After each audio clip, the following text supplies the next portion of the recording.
সভ্য পৃথিবীর বুকে কি এমন কোনো দ্বীপ আছে যেখানে মানুষের প্রবেশ নিষেধ? কিন্তু কেন? কি আছে ওই দ্বীপে যার জন্য এত বছর ধরে এক সম্প্রদায়ের মানুষ ওখানেই থাকে? ক্যাপ্টেন অজয় নাম শুনলেই মনে পড়ে যায় সমুদ্রের কথা। তার দুই বন্ধু লালু আর অভিরূপকে নিয়ে সে কি যাবে ওই দ্বীপে? নরমাংস খাওয়া সেই মানুষদের হাতে পড়ার পরে কিভাবেই বা বেঁচে ফিরবে তারা?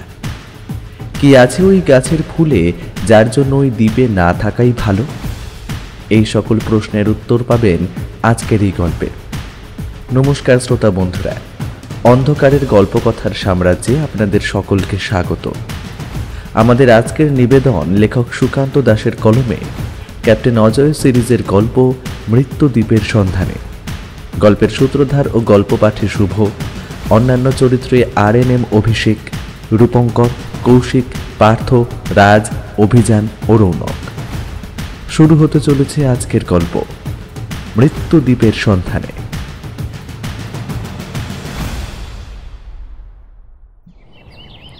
দীপেশ হালদার নিজের পায়ের দিকে তাকালেন।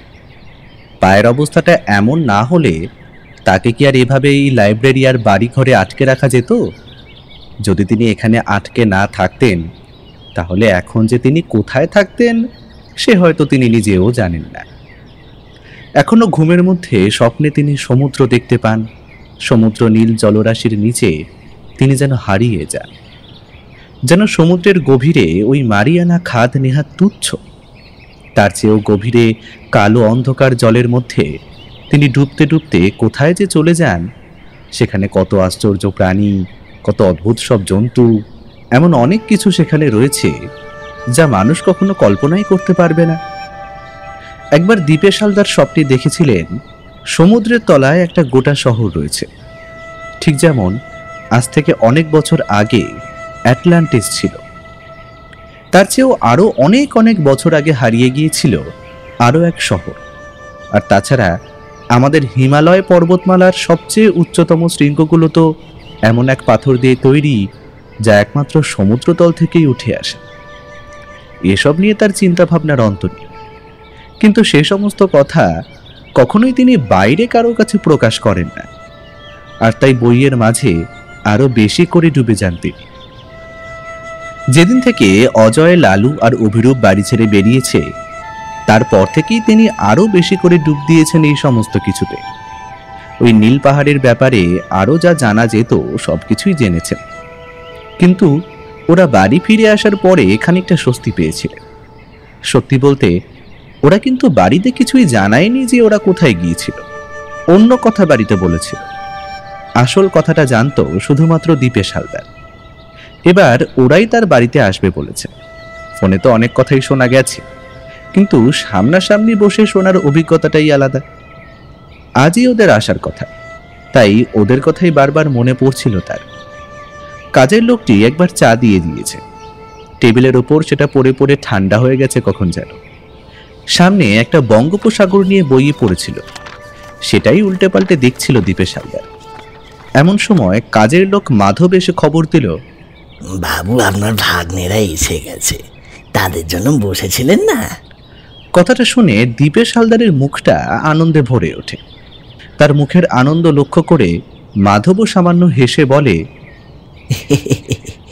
উফ, সেই সকাল থেকে অপেক্ষা করে আসি। কতবার বললাম চাটা খান, চাটা খান, চাও খেলেন না ঠিক মতো। আচ্ছা বসুন, আমি সবার জন্য চা বানাচ্ছি। মাধব খুব বেশি দিন এই বাড়িতে কাজ করছে না, তবে এর মধ্যেই কেমন যেন দীপেশ হালদারের সমস্ত কিছুই সে বুঝে নিয়েছে। কখন তার কি প্রয়োজন, মুখে না বললেও কখন কি হলে তার সুবিধে হয়, এই সমস্ত কিছুই সে জানে। আর তাই এই অল্প সময়ের মধ্যে মাধবকে দীপেশ হালদারেরও বেশ ভালো লেগেছে। ওরা ঘরে এসে ঢুকতেই দীপেশ হালদার বিছানার একপাশে বসেই খুশিতে যেন ডগমগ হয়ে বললেন, আরে আরে আরে আরে তোরা ফিরে এসেছিস, আর ভালোভাবে ফিরেছিস সেটা শুনে যে কি আনন্দ পেয়েছিলাম তোরা ওসব ভাবতেও পারবি না। আমি যে কি খুশি হয়েছি। এটুকুতেই হবে না মামা, বাকিটা শোনো, তাহলে তো আরো আরো আনন্দ পাবে। উফ, কিভাবে যে কাটলো আমাদের ওই দিনগুলো। সত্যি কথা মামা, একবার তো মনে হয়েছিল জলের তলাতেই ডুবে যাব, আর ফিরতে পারবো না। বেশ হয়েছে মামা, বেশ হয়েছে। এমন একটা মজাদার অ্যাডভেঞ্চারই তো আমরা খুঁজছিলাম। কিন্তু বড় অদ্ভুত ওই নীল পাহাড়, কোনো কিছুই ভালোভাবে বোঝা গেল না ওখানকার। আর তাছাড়া আমাদের তো ফিরে আসার জন্য তাড়া ছিল, তাই বেশি দিন থাকতেও পারলাম না। এই কথাটা লালু ঠিকই বলেছে। বড় অদ্ভুত ওই নীল পাহাড়। ওখানকার গাছপালাগুলো এমনকি লম্বা লম্বা ঘাস পর্যন্ত আমাদের সাধারণ ঘাসের চেয়ে বেশ খানিকটা বড়। সমুদ্রের গাছপালা, উদ্ভিদ আর পশু পাখি বোধ হয় একটু আলাদা হয়, তাই না? হ্যাঁ, শুধু উদ্ভিদ বা পশু পাখি নয়, সমুদ্রের মানুষজনও কিন্তু আলাদা হয়। আলাদা বলতে দেখতে আলাদা নয়, তবে তাদের বৈশিষ্ট্য, তাদের চেহারা, এমনকি অনেক কিছুই আলাদা হয়। কিছু কিছু ক্ষেত্রে এতটাই আলাদা হয় যে তোরা ধারণা করতে পারবি না তার। এখনো সমুদ্রের বুকে এমন অনেক দ্বীপ আছে যেখানে বলা হয় নরখাদক মানুষেরা বাস করে। নরখাদক? মানে মানে যারা মানুষের মাংস খায়? কিন্তু মামা, এখনো পর্যন্ত এই প্রজাতির মানুষেরা বেঁচে আছে? দীপেশ হালদার হাসে। ততক্ষণে মাধব চায়ের কাপ ওদের সামনে রেখে গেছে। শুধু চা নয়, বিস্কুট ও সামান্য কিছু পাঁপড় ভাজাও সে করে এনেছে। মাধবকে দেখে অজয় বলে ওঠে, কেমন আছো মাধবদা? খুব ভালো। বাবু আমায় বলেছিল তোমরা নাকি সেই অনেক দূরে কোন সমুদ্রের মাঝখানে গিয়েছো। আমার তো বেশ ভয় করছিল, কেন যে তোমরা ওসব জায়গায় যাও বলো তো। অজয়, লালু, অভিরূপ তিনজনই মাধবের কথায় হেসে ফেলে। দীপেশ হালদার বলে, আরে এটাই তো সময়, এখনই তো বাইরে বেরোবে, অভিযান করবে, এমন সমস্ত কাজ করবে যেগুলোর কথা মানুষ সহজে ভাবতেও পারে না। ঘরে বসেই পড়াশোনা, চাকরি করে কি আর জীবন কাটে? সবাই তো ওভাবেই জীবন কাটায়। এ হাত আর পাটা ঠিক নেই, বুঝলে, আমি কি আর এখানে বসে থাকতাম তোর মনে হয়? হ্যাঁ, এখানে যেন চুপ করে বসে থাকো সারাটা দিন, ঘরের মধ্যে এদিকে ওদিকে ঘুরে বেড়াও, আর আর বইপত্র কত ঘাটো। সময় মতো খাবে, সময় মতো ঘুমোবে, তা না খালি বইপত্র আর ভাগনাদের জন্য চিন্তা। তোমরা তো জানো না, তোমরা যতদিন বাইরে ছিলে প্রতিদিন আমায় তোমাদের কথা বলেছে, টেলিফোন করেছে জিজ্ঞাসা করবে, তাও তো করতে পারে না, সব সময় আমায় বলে। দীপেশ হালদার বুঝতে পারছিলেন গোপন সব কথাগুলো ওদের সামনে মাধব বলে ফেলবে, তাই তাড়াতাড়ি বললেন, এই মাধব, এই যা দুপুরে রান্না চড়িয়ে ফেল, ওরা কিন্তু এখানে একটা দিন থাকবে। মামা, তুমি আমাদের জন্য চিন্তা করতে, তাই না? আরে আসলে তোরা এতদিন ছিলি আর আগে কখনো যাসনি, এই প্রথমবার। তাছাড়া পথটা তো খুব একটা ভালো নয় বাবা। নে, এখন একটু বিশ্রাম কর, দুপুরে খাওয়া দাওয়া কর, পরে না হয় তোদের সব গল্প শুনবো। ওখান থেকে ফেরার পর তো মাস খানেক হয়ে গেল, কিন্তু মামা আমাদের বাড়িতে থাকতে ঠিক ভালো লাগছে না। আবার মনে হচ্ছে কোথাও একটা বেরিয়ে পড়ি। বাড়িতে সব কিছু কেমন যেন একঘেয়ে হয়ে যাচ্ছে। সেই সমুদ্রের জলের নোনা গন্ধ, সেই জাহাজের সোদা সোদা ভাব, তাছাড়া প্রতি মুহূর্তে একটা কি হয় অবস্থা। সমস্ত কিছু যেন বড্ড মিস করছি মামা। অমনটাই হয় রে, এমনটা হয়। আমি যখন প্রথমবার বেরিয়েছিলাম তখন আমারও এমনটা মনে হয়েছিল। তবে প্রথম কয়েকদিন অমনটা হবে, তারপরে সব ঠিক হয়ে যাবে। ওরা কিন্তু আবার এক্ষুনি হুড়মুড় করে কোথাও বেরিয়ে পড়ার কথা ভাবিস না। এ তো আর যেখানে সেখানে বেরিয়ে পড়া নয় বাপু। একটু সময় নিয়ে ভালো করে খোঁজ খবর নিয়ে তারপরে বেরিয়ে পড়া দরকার। খোঁজ নিয়েছি মামা। সেন্টিনেল আইল্যান্ড, ওটা আন্দামানে আছে। আন্দামানের কাছাকাছি হলেও কোনো একটা নির্দিষ্ট কারণে ওই দ্বীপে লোকজন যায় না। শুধু তাই নয়, যারা জাহাজে করে আন্দামানে যায় কিংবা ওখান থেকে ফিরে আসে, তারাও প্রয়োজনে ওই দ্বীপে কিন্তু জাহাজ থামে না। নামটা শুনেই কেমন যেন চমকে উঠেছিল দীপেশ হালদার। এবার ওদের দিকে তাকিয়ে স্পষ্ট গলায় বলল, না না না না না না না না অজয়, ওই দ্বীপে একদম নয়। তোরা অন্য কোথাও যা, কোনো সমস্যা নেই, কিন্তু ওখানে একদম নয়। কিন্তু কেন মামা? ওখানে তো একটা নতুন অ্যাডভেঞ্চার আছে, কারণ ওখানে কেউ যায় না, কিন্তু কেন যায় না সে কথা সহজে জানা যায়নি। এর মধ্যে আমরা অনেকটাই খোঁজ খবর নিয়েছি, আর ওই দ্বীপে যারা গিয়েছে তারা আর কেউ ফিরে আসেনি। দীপেশ হালদার যেন জোর করে ওদের বারণ করে। না না, ওই দ্বীপে যাওয়া যাবে না। ওই দ্বীপটা ভালো নয়, সমস্ত কিছুকে উড়িয়ে দেওয়ার মতো ব্যাপার নয় অভিরূপ। ওই দ্বীপটা মোটেই ভালো নয়। ওই দ্বীপের এখন নাম হয়েছে সেন্টিনেল আইল্যান্ড। ওই দ্বীপের আগের নাম ছিল কি জানিস? মৃত্যুর দ্বীপ। কথাটা শুনে ওরা তিনজনে একবার ওর মুখোমুখি চাওয়াচাওয়ি করে নেয়। আসলে সত্যি বলতে অজয় খুব বেশি কিছু খোঁজ নেয়নি। নামটা শুনেছে, আর শুনেছে ওই দ্বীপে নাকি বেশি কেউ যায় না। বাড়ি ফিরে আসার পর থেকেই অজয়ের মনে আবার একটা অভিযানের নেশা চড়ে উঠেছিল। তাই ওরা তিনজন মিলে কাছাকাছি লাইব্রেরিতে খুঁজতে খুঁজতে বেশ কয়েকটা দ্বীপের কথা জানতে পেরেছে। আর তার মধ্যে এই একটা দ্বীপ ওদের যেন বেশি নজর কেড়েছে। এবারে লালু বলল, কিন্তু কেন মামা? তুমি তো অকারণে ভয় পাবার মতো মানুষ নও। তুমি যখন ভয় পাচ্ছ নিশ্চয়ই কিছু একটা আছে। সেটা কি বলো তো? ঠিক জানি না, তবে অনেকে বলে ওই দ্বীপে নাকি এখনো অদ্ভুত কিছু বাস করে। এমন কিছু যা সাধারণ জগতের থেকে অনেক বাইরে। তাই আন্দামানের এত কাছাকাছি থাকার পরেও ওই দ্বীপে কিন্তু কেউ যায় না। কোনো কারণে যারা একবার ওই দিকে গিয়ে নেমেছে তারা আর ফিরে আসতে পারেনি। কিন্তু ওটাই তো আমাদের কৌতূহল মামা। আসলে ওখানে কি এমন আছে যার জন্য কেউ ফিরে আসতে পারেনি? এমনটা তো হতেই পারে যে ওখানে ওরা এখনো কোনো একটা অজানা কারণে রয়ে গেছে। এমন তো গল্পতেও আমরা শুনেছি যে কেউ কোনো দ্বীপে গিয়েছে, তারপর সেখান থেকে আর ফিরে আসতে না পেরে সেখানেই থেকে গিয়েছে। এমনটা তো অনেকবারই হয়েছে মামা। দীপেশ হালদার মুখ শক্ত করে রাখেন, কিচ্ছু বলে না। কিন্তু তার একটা অজানা সন্দেহ ওই দ্বীপ নিয়ে অনেক বছর ধরে রয়েছে, আর এমনি এমনি কেউ বলবে না।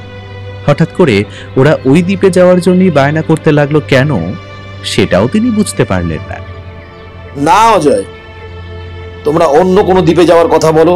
বঙ্গোপসাগর ছেড়ে আরব সাগর, ভারত মহাসাগর, অনেক দ্বীপ রয়েছে। আর শুধু তাই নয়, এমন অনেক দ্বীপ আছে যেগুলো তোমরা গুগল কেন কোথাও খুঁজে পাবে না। কিন্তু সমুদ্র যাত্রা করতে শুরু করলে এমন অনেক দ্বীপের কাছে তোমরা পৌঁছবে। আসলে সমস্যাটা কোথায় বলো তো? জাহাজ নিয়ে সমুদ্রে বেরোনোর পরে দিক নির্ণয় করার পর তোদের সামান্য 0% চেয়েও কম যদি জাহাজের মুখ ঘুরে যায়, তাহলে তুই এমন কোথাও চলে যাবি যেখানে যাওয়ার কথা তুই ভাবতেই পারবি না। কথাগুলো শুনে ওরা তিনজন অবাক হয়ে তাকায় দীপেশ হালদারের দিকে। দীপেশ হালদার বিছানার পাশে রাখা একটা খাতা তুলে আনে। তারপর সেই খাতাটার উপর একটা পেন দিয়ে 4 কোণা বাক্স আঁকে। 4 কোণা বাক্সের চারদিকে গোল গোল করে কিছু একটা আঁকে। তারপর সেই বাক্সটার ঠিক মাঝখানে একটা নৌকোর মতো এঁকে বলে, মনে কর এটা তো জাহাজ। তুই যাবি এই গোল চিহ্নটায়, অর্থাৎ একটা দ্বীপের কাছে। কিন্তু ধর চলতে চলতে তোর মুখটা সামান্য বেঁকে গেল, তাহলে তুমি গিয়ে কোথায় থামবে? সোজা গোল চিহ্নের দিকে তোকে চলতে হবে।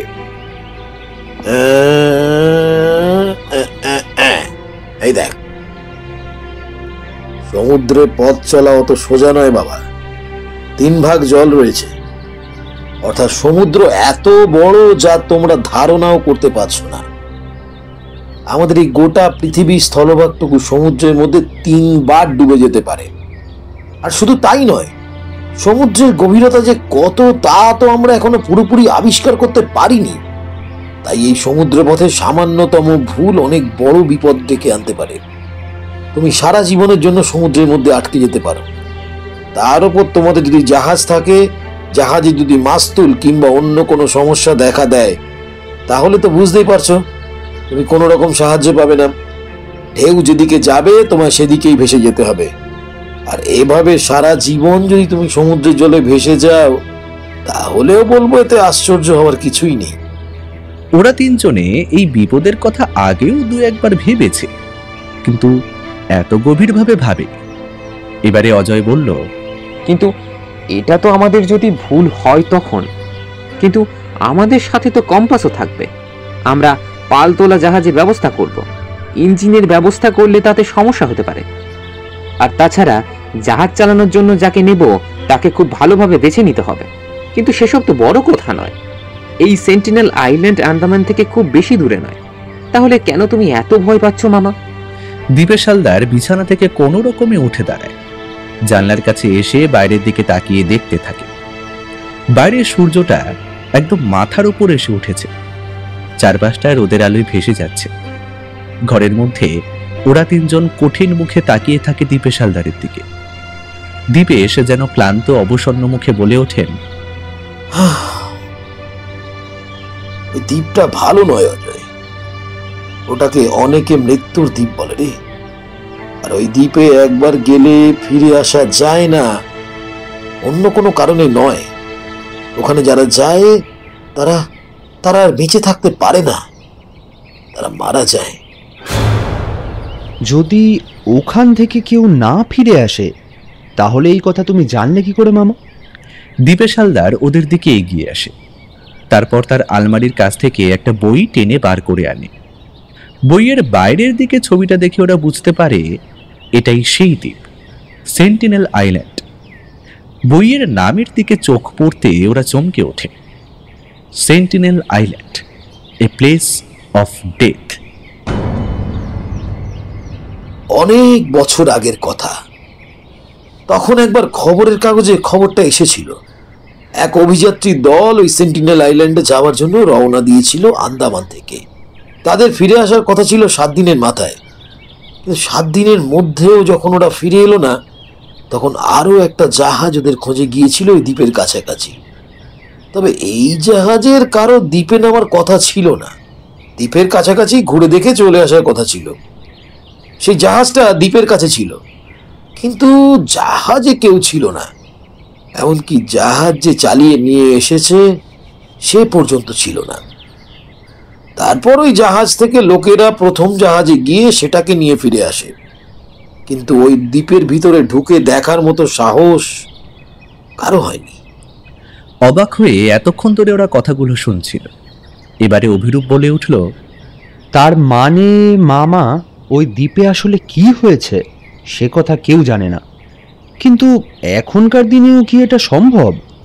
সম্ভব, কোনোভাবেই ওই দ্বীপে যাওয়া ঠিক নয়। আসলে ওখানে কি হয় তা জানা যায় না। ওই দ্বীপে কোনো জাহাজ পাঠালে সেই জাহাজ খালি ফিরে আসে। এমনকি আকাশপথেও যদি কেউ ওখানে গিয়ে নামে, সেখানে নামার প্রথম অসুবিধা হলো ওখানে ফাঁকা জায়গা পাওয়া যায় না। 2-1 প্যারাট্রুপার প্যারাসুট নিয়ে ওখানে নেমেছিল, তারাও আর ফিরে আসেনি। এর মানে তো ওখানে এমন কিছু একটা আছে, কিংবা এমন কোনো প্রাণী আছে যে ওদের ওখান থেকে ফিরে আসতে দেয়নি। শুধু প্রাণী কেন অজয়, এমনও তো হতে পারে ওখানে এমন কোনো একদল মানুষ আছে যারা কোনো মানুষকে ওখান থেকে ফিরে আসতে দেয়নি।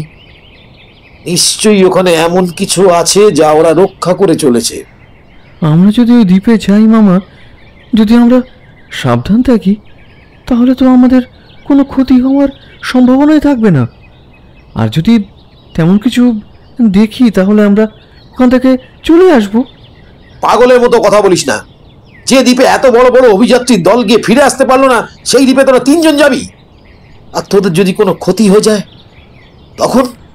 যারা এর আগে ওখানে গিয়েছিল তাদের আর আমাদের মধ্যে কিন্তু একটা পার্থক্য থাকবেই মামা। যারা গিয়েছিল তারা অভিযাত্রীর দল, তারা বিপদটাকে আবিষ্কার করার জন্য ওখানে গিয়েছিল। আর আমরা যাব বিপদটা থেকে দূর থেকে বিপদটাকে দেখার জন্য। সাধারণ অভিযাত্রীর দল আর আমাদের মধ্যে একটু পার্থক্য সব সময় থেকেই যাবে, তাই না মামা? দীপেশ হালদার বুঝতে পারলেন ওরা এবারে আর কথা শুনবে না।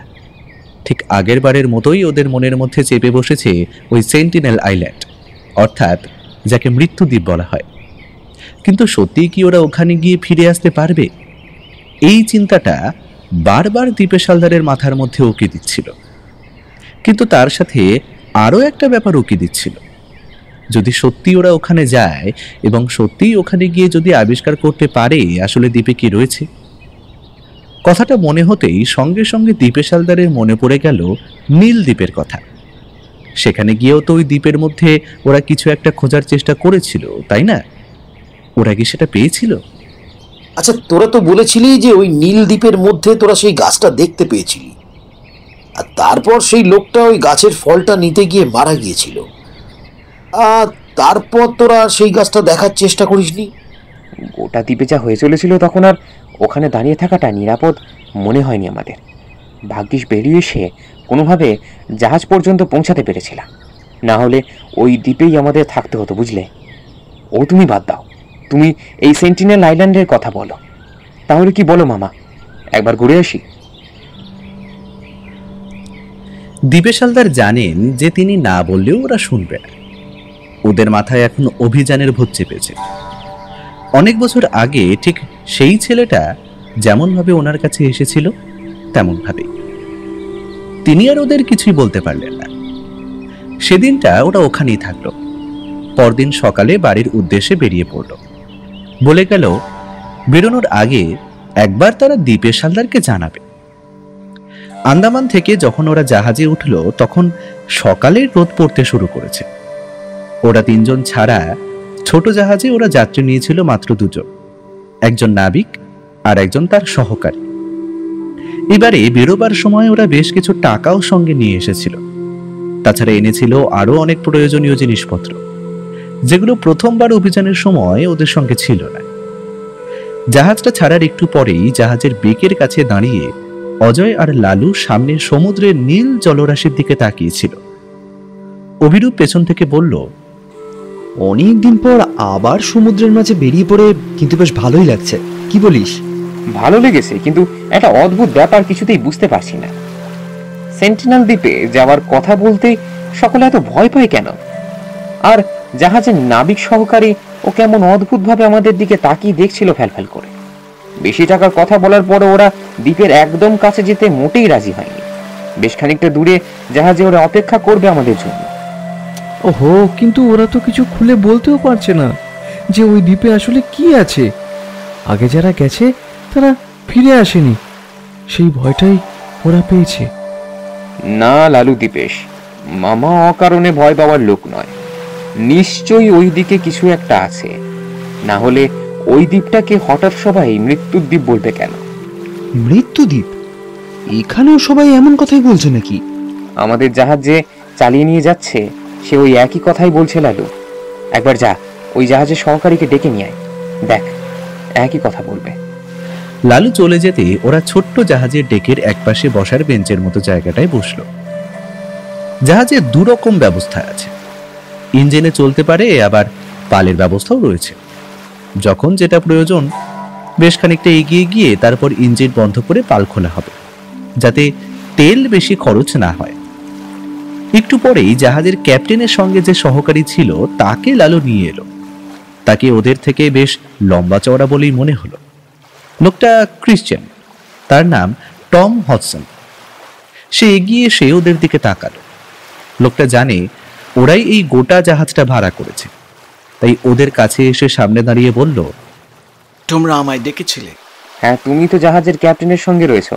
আচ্ছা, যে দ্বীপে আমরা যাচ্ছি সেখানে কি সমস্যা আছে বলো তো? টম বাংলাটা ভালোভাবে বলতে পারে না।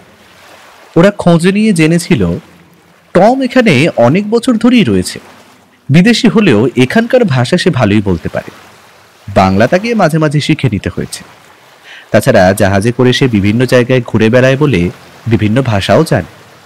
তাছাড়া আন্দামান থেকে জাহাজে করে মাদ্রাজ যেতে হয়, তাই বাংলাটাও সে মোটামুটি জানে। ওদের সাথে টম মোটামুটি বাংলাতেই কথা বলছিল। ওইখানে কেউ যায় না। প্রদীপের পাশ থেকে জাহাজ গেলেও সকলেই দ্বীপের দিকে তাকায়, কিন্তু ওই দ্বীপে কেউ যেতে চায় না।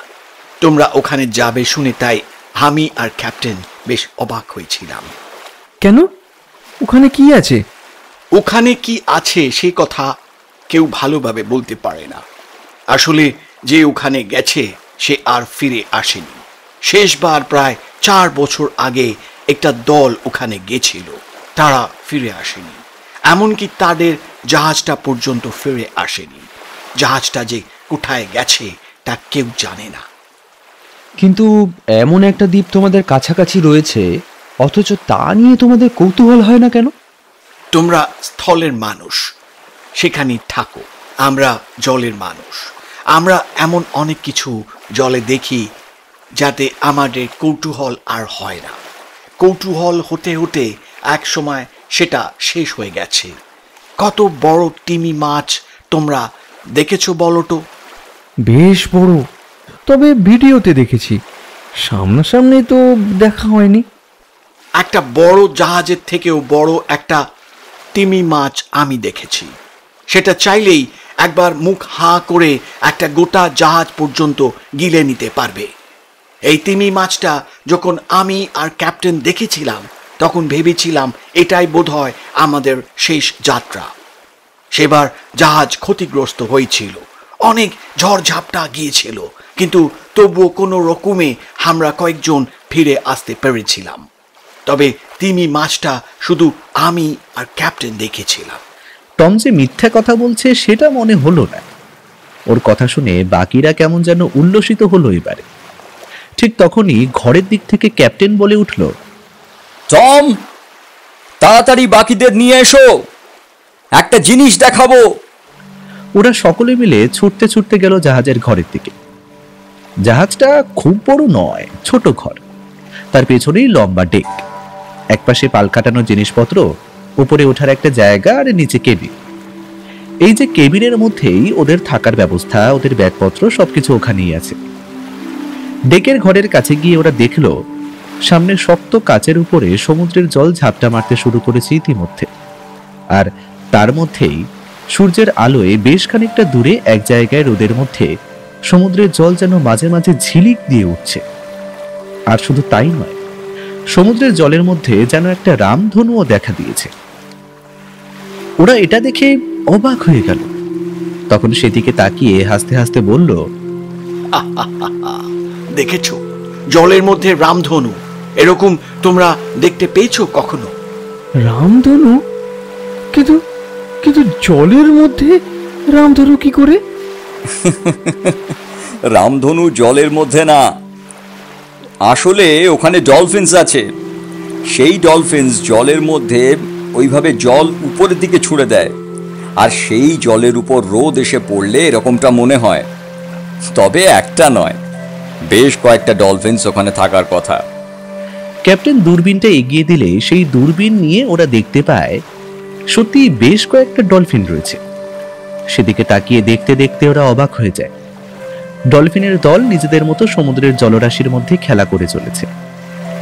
রামধনুটা যে ওই জলের ছটার জন্যই তৈরি হয়েছে তা এবারে বোঝা যায়।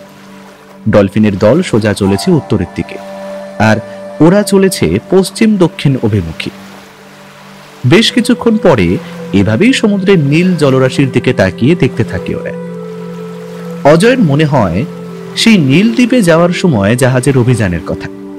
তাদের জাহাজে এসে পড়েছিল জলদস্যুদের জাহাজ, আর সেই জলদস্যুদের যেভাবেই হোক ওরা ফাঁকি দিয়ে পৌঁছেছিল নীল পাহাড়ে।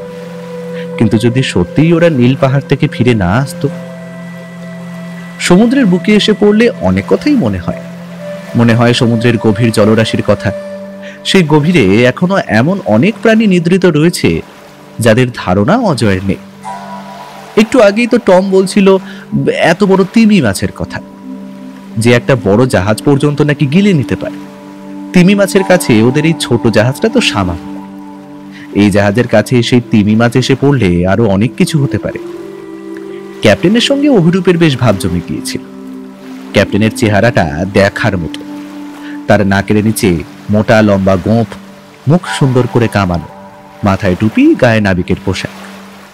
এমন একটা জাহাজ ওরা সহজে পেত না, কিন্তু বেশ কিছু টাকা এর জন্য দিতে হয়েছে। তাছাড়া ওই টম আর এই ক্যাপ্টেন আসলে নিজেরাই এই জাহাজটা চালায়, এটা ওদেরই জাহাজ। এই ছোট জাহাজেই ওরা বেশ কিছু মালপত্র আন্দামান থেকে মাদ্রাজের দিকে নিয়ে যায়, মাঝে মাঝে অন্যদিকেও যায়। এখন ওদের কাজের অবসর রয়েছে, তাই এই ফাঁকে বেশ কিছু টাকা যদি কামিয়ে নেওয়া যায়। ক্যাপ্টেন অভিরূপকে বলেছিল, 20 বছর ধরে এই জাহাজ চালাচ্ছি। সমুদ্রের জলে এমন অনেক কিছুই দেখেছি যা তোমরা কখনোই দেখতে পাবে না। জলে না নামলে যেন ভালোই লাগে না, ডাঙায় থাকতে ইচ্ছেই করে না, থাকলেই কেমন যেন মনে হয় জ্বর আসছে। প্রথম যেবার সমুদ্রে নেমেছিলাম সেবার জ্বর এসেছিল, বমি হয়েছিল টানা 3 দিন যাবৎ। তোমাদেরও প্রথম প্রথম নিশ্চয়ই এমনটাই হয়েছিল। হয়েছিল, প্রথম আমরা জাহাজে ওঠার পর এমনটাই হয়। তবে সেবার আমরা এক গুন্ডার দলের হাতে পড়েছিলাম, অনেকটা জলদস্যুর মতোই বলতে পারো। সে কি করে? অভিরূপ তাদের সেই নীল পাহাড়ের কথা খুলে বলতে ক্যাপ্টেন অবাক হয়ে তাকায় ওদের দিকে। টমও এক দৃষ্টিতে ওদের দিকে তাকিয়ে থাকে। ওই ব্লু মাউন্টেনের কথা আমি এর আগেও শুনেছি, আর ওই পাহাড়ের কোথায় যে সেই অমৃত ফল আছে তার একটা গল্পও শুনেছি। তবে আই থট টু মাইসেলফ যে এই সমস্ত গল্প গাথা, মিথ। তবে এসব যে সত্যি সেটা তোমাদের মুখে শোনার পর বুঝতে পারছি। আর তোমরা এই বয়সে সেই নীল পাহাড় খুঁজে বার করেছিলে? হ্যাঁ, শুধু নীল পাহাড় নয়, ফলটাও তো খুঁজে বার করেছিলাম। কিন্তু কিন্তু ওই যে শেষমেশ যে এভাবে সবটা নষ্ট হয়ে যাবে তা আর কি করে বুঝবো। তোমরা কি ওই কারণে ওই আইল্যান্ড যেতে চাইছো? সত্যি করে বলো তো, তোমরাও কি অভিযাত্রীর দল? ওরা ওর দিকে তাকালো। তারপরে অজয় বলল, আমরা অভিযাত্রী নয়, আসলে সমুদ্রের বুকে একবার বেরিয়ে পড়ার পরে ঘুরতে ভালো লাগে, তাই এখানে এসেছি। আর ওই আইল্যান্ডে নিয়ে অনেক কথা চারিদিকে ছড়িয়ে রয়েছে। ওখানে কেউ গেলে নাকি ফিরে আসতে পারে না, তাই ওখানে যাওয়ার ইচ্ছে আছে। ওখানে কেউ গেলে ফিরে আসতে পারে না, তার একটা কারণ বোধহয় আমি জানি। তবে সেটা তোমাদের বললে তোমরা কি সেখানে যেতে চাইবে? কিন্তু ক্যাপ্টেন, তুমি তো ভুলও দেখে থাকতে পারো। এমন তো হতেই পারে যে তুমি ভুল দেখেছো, আর তখন তো আকাশে সূর্যের আলো বেশ ভালোভাবে ছিল না। আর ওখানে যে তুমি নেমেছিলে, তারপর যেটা দ্যাটস ট্রু, কিন্তু তবু আমার মনে হয় আমি ভুল দেখিনি। আমি যা দেখেছি ঠিক দেখেছি, আর এত ঠিক বোধহয় আমি তার আগে কিংবা পরে আর কোনো দিনই দেখিনি। তোমার যদি মনে হয় তাহলে তুমি ওদের ও কথা বলতে পারো। ওরা যখন ওখানে যাওয়ার জন্যই এসেছে, ওরা তো নিশ্চয়ই ওখানে যাবে। তোমাদের আমি আগেও বলেছি, এখনো বলছি, তোমরা চাইলে ওই দ্বীপের চারপাশ থেকে তোমাদের আমি ঘুরিয়ে নিয়ে আসবো, কিন্তু ওই দ্বীপে যাওয়াটা কিন্তু ঠিক নয়। আমি ওই দ্বীপে একবার একটা মানুষকে দেখেছি। এবার ক্যাপ্টেনের কথায় ওরা তিনজন যেন হতবাক হয়ে গেল। ওই দ্বীপে মানুষ? যেখানে কেউ প্রবেশ করতে পারে না, সেখানে মানুষ থাকবে কি করে? কি বলছো ক্যাপ্টেন, ওই দ্বীপে মানুষ? হ্যাঁ, মানুষ। টম, জাহাজটা একটু দেখো। টমের হাতে জাহাজের হুইল ছেড়ে দিয়ে ক্যাপ্টেন ওদের দিকে এগিয়ে গেল। তারপর ডেকের ঘরের একপাশে কাঁচের কাছে হেলান দিয়ে দাঁড়িয়ে বলল, তখন আমার বয়স আরো কম, আজ থেকে প্রায় 6-7 বছর আগেকার কথা হবে। একবার একটা দলকে নিয়ে গিয়েছিলাম ওই দ্বীপের কাছে।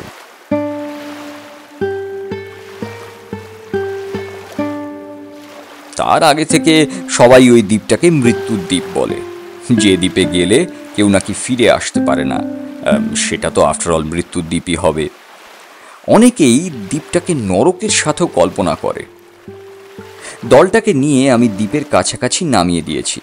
আমি আমার শিপ নিয়ে দূরেই থাকবো, এমনটাই কথা হয়েছিল, ঠিক যেমনটা কথা হয়েছে তোমাদের সাথে। তখন আমি একা ছিলাম না, আমার সঙ্গে অন্য একজনও ছিল।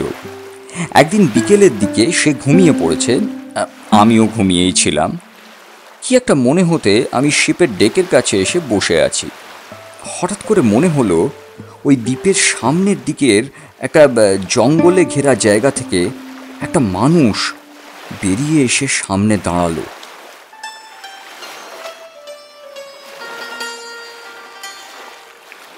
আইল্যান্ডের কাছ থেকে একবার দূরে ওই জাহাজটার দিকে তাকিয়ে দেখল। দূর থেকে লোকটাকে আমি দেখতে পেলাম। এত দূর থেকে কোনো কিছু প্রপারলি বোঝা যায় না, তবে একটা লোক যে সেখানে ছিল সেটা বোঝা গেল। তার হাতে কিছু একটা ছিল, সে সেটা একবার আকাশের দিকে তুলে ধরল। তারপর কি যে হলো আবার হাঁটতে হাঁটতে পিছন ফিরে জঙ্গলের মধ্যে মিলিয়ে গেল। কতক্ষণ যে আমি সেই দিকে তাকিয়েছিলাম, আই ডোন্ট এক্স্যাক্টলি রিমেম্বার। জাহাজের ওপর ঘুমোতে থাকা আরেকটি লোককে আমি তাড়াতাড়ি ডেকে তুললাম। সমস্ত কিছু বলতে সে বলল, আমি হয়তো ভুল দেখেছি, আর না হলে যারা ওখানে গিয়েছিল তারাই হয়তো ফিরে এসেছে। কিন্তু এর পরেও 3 দিন অপেক্ষা করা সত্ত্বেও কেউ ফিরে এলো না। তখন আমরা বাধ্য হয়ে সেখান থেকে চলে এলাম। বাট আই স্টিল রিমেম্বার, আমি স্পষ্ট একটা মানুষকে দেখতে পেয়েছিলাম। তবে এটাও ঠিক যে 4 জনকে আমরা দ্বীপে নিয়ে গিয়েছিলাম তাদের মধ্যে ওটা কেউ ছিল বলে তো আমার মনে হয়নি। ক্যাপ্টেনের কথা শুনে ওরাও অবাক হয়ে গেল। মৃত্যু দ্বীপে মানুষ, এটা প্রথম শুনল, আর এটা একটা নতুন কথা। ক্যাপ্টেন কিন্তু চুপ করল না, বলতে লাগলো, আমার একটা অদ্ভুত ধারণা আছে, ওই দ্বীপে বেশ কিছু অদ্ভুত মানুষ বাস করে, কিংবা হয়তো মানুষের মতো দেখতে অন্য কিছু, যারা চায় না যে বাইরের কেউ ওই আইল্যান্ডে যাক, তাই বাইরে থেকে কাউকে ওখানে প্রবেশ করতে দেয় না। এমনকি আকাশপথে কেউ ওখানে নামলেও সে আর ফিরে আসতে পারে না। আকাশ থেকে ওই আইল্যান্ডের ছবি তুললে চারপাশে ডেন্স ফরেস্ট ছাড়া আর কিচ্ছু দেখা যায় না। খুব অদ্ভুত একটা আইল্যান্ড। আচ্ছা, তোমাদের ওই দ্বীপে পৌঁছতে কত সময় লাগবে? ধরে রাখুন 3 দিন লাগবে, তবে পথ পরিষ্কার থাকলে তার চেয়ে কমও লাগতে পারে। কি বলছো ক্যাপ্টেন, ওই দ্বীপে মানুষ? ওটা মনে হচ্ছে। ওয়েট ফর ইট, অন্ধকার নামতে দাও, তারপরই তো দেখতে পাবে। আকাশের দিকে একবার তাকিয়ে দেখেছো? ওরা আকাশের দিকে তাকালো। ওদের ঠিক মাথার উপরেই যেন কালো মেঘ জমা হতে শুরু করেছে। ঠান্ডা বাতাস অনেকক্ষণ থেকে ওদের গায়ে এসে ঝাপটা মারতে শুরু করেছিল। ওরা যখন বেরিয়েছিল তখন সকাল, এখন দুপুর শেষ হবে হবে করছে। তাহলে কি আবার সমুদ্রের ঝড়ের মধ্যে পড়তে হবে? কথাটা ভেবে অজয় একবার চমকে উঠল। টম জাহাজ নিয়ন্ত্রণ করে চলেছে। ক্যাপ্টেন একপাশে চেয়ারের উপরে এসে বসে দূরবীনে চোখ দিয়ে রাখল। সেদিন রাত্রের দিকে প্রথম ঝড় উঠল। ঝড়ের এত প্রবল ধাক্কা যে ওরা কিছুতেই উপরে ডেকের কাছে থাকতে পারল না। লালু আর অভিরূপকে নিচে নামিয়ে দিয়ে অজয় এসে ঢুকলো ডেকের মধ্যে। সেখানে টম আর ক্যাপ্টেন আগে থেকেই ছিল। টম আস্তে আস্তে ক্যাপ্টেনের সঙ্গে সলা পরামর্শ করছিল তখন। ওদের ওখানে পৌঁছে দেওয়াটা কি ঠিক হচ্ছে? সেবারের কথা তো ওদের কিছু খুলে বললে না। সে এক বিভীষিকাময় সময় আমরা গিয়ে পড়েছিলাম। ও জায়গা তো পৃথিবীর বুকে নরক। চুপ করো টম, আমরা ওদের পৌঁছে দেব কথা দিয়েছি। ওদের এসব বলে লাভ নেই। সেসব কথা না হয়। হঠাৎ করে অজয়কে দেখে ক্যাপ্টেন খুব স্বাভাবিক স্বরে বলে উঠল, বলেছিলাম না রাস্তা খুব একটা সহজ হবে না। একেতেই এই ঝড় পড়ে, তার উপর এই পথে বেশ কিছু ডুবো পাহাড় আছে। সেই ডুবো পাহাড়গুলোর কাছ দিয়ে যাওয়াটা খুব একটা কঠিন কাজ নয়, কিন্তু এই ঝড়ের সময় যদি একবার ওই ডুবো পাহাড়ের গায়ে গিয়ে জাহাজ পড়ে তাহলে বুঝতেই পারছো। অজয় চমকে ওঠে। ডুবো পাহাড়? জলের নিচে এমন অনেক পাহাড় থাকে যেগুলো উপর থেকে দেখে বোঝা যায়, কিন্তু জাহাজ তার উপর থেকে যেতে শুরু করলে জাহাজের নিচের অংশটা সেই ডুবো পাহাড়ের গায়ে ধাক্কা খেয়ে হয় ফেটে যায়, না হলে ফুটো হয়ে জল ভরতে শুরু করে জাহাজে, যার পরিণতিটা এই মাঝ সমুদ্রে ভয়ানক। কিন্তু ক্যাপ্টেন, তোমরা কি করে জানো যে এইখানে সেই ডুবো পাহাড়গুলো রয়েছে? খানিকটা আন্দাজ হয়ে যায় বুঝলে। আসলে পোর্ট থেকে যাত্রা করার 1 দিনের মধ্যেই প্রথম রাতেই এই ডুবো পাহাড়গুলো পড়ে। ঝড়ের জন্য আমরা বেশ খানিকটা আরও এগিয়ে এসেছি দক্ষিণে। সেই দিকে না সরে এলে সেই ডুবো পাহাড়ের গায়ে লাগার সুযোগ কোনো ছিল না, কিন্তু ঝড়ের ধাক্কায় আমরা যেমন সরে এসেছি তেমনি আবার সরে যেতেও পারি। এই সময় জাহাজটাকে কন্ট্রোলে রাখা খুব মুশকিল। ডুবো পাহাড়ে ধাক্কা লাগতেই পারে। ওইদিকে পৌঁছানোটাও খুব একটা সহজ কাজ নয় বুঝলে। ওই দ্বীপে পৌঁছতে গেলে তোমাদের যে পথটা পার করতে হবে সেই পথটাও খুব কঠিন আছে, তবে ক্যাপ্টেন যতক্ষণ আছে তোমাদের কোনো চিন্তা নাই। অজয় আর টম ঘরের মধ্যে বাইরের দিকে তাকিয়ে ঝড় বৃষ্টি দেখতে লাগলো। বৃষ্টির জল টেকের উপরে এসে পড়ছে, চারপাশটা জলে ভরে যাচ্ছে। জাহাজ মাঝে মাঝে ঢেউয়ের ধাক্কায় বেশ খানিকটা উপরে উঠে আসছে, আবার সামনে থেকে ভেসে আসা বড় বড় ঢেউগুলো জাহাজটাকে প্রায় অর্ধেকটা ডুবিয়ে দেওয়ার চেষ্টা করছে।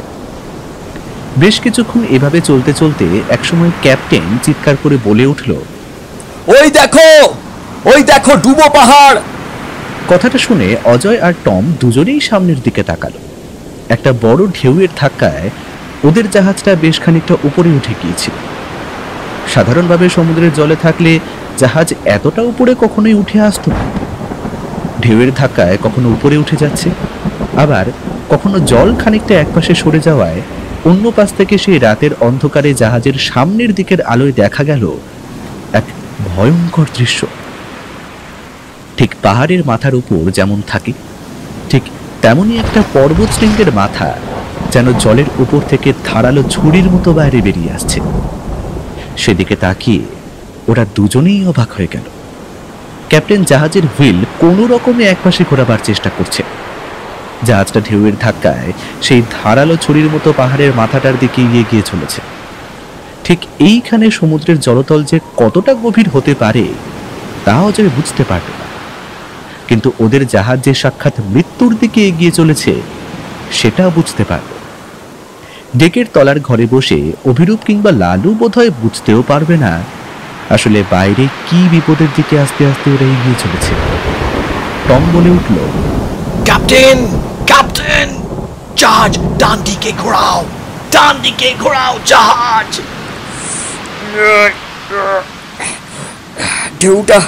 ঢেউটা অনেক উঠে এসেছে। এখন ডান দিকে জাহাজ ঘুরলেই আবার ঢেউ যখন নিচে নামবে তখন ঢেউয়ের ধাক্কায় জাহাজ আবার বাঁদিকে ঘুরে যাবে। টম, ভালো করে দেখো আমি কি করছি। অজয় অবাক হয়ে দেখল এমন চরম বিপদের পরিস্থিতিতেও ক্যাপ্টেন কিন্তু মাথা ঠান্ডা রেখেছে। মাথা ঠান্ডা রেখেই সে যেন টমকে শিখিয়ে দিচ্ছে। এক মনে জাহাজের হুইল বাঁদিকে ঘোরাতে ঘোরাতে সে বলল, সমুদ্রের জলে বিপদে পড়লে সব সময় মাথা ঠান্ডা রাখতে হবে।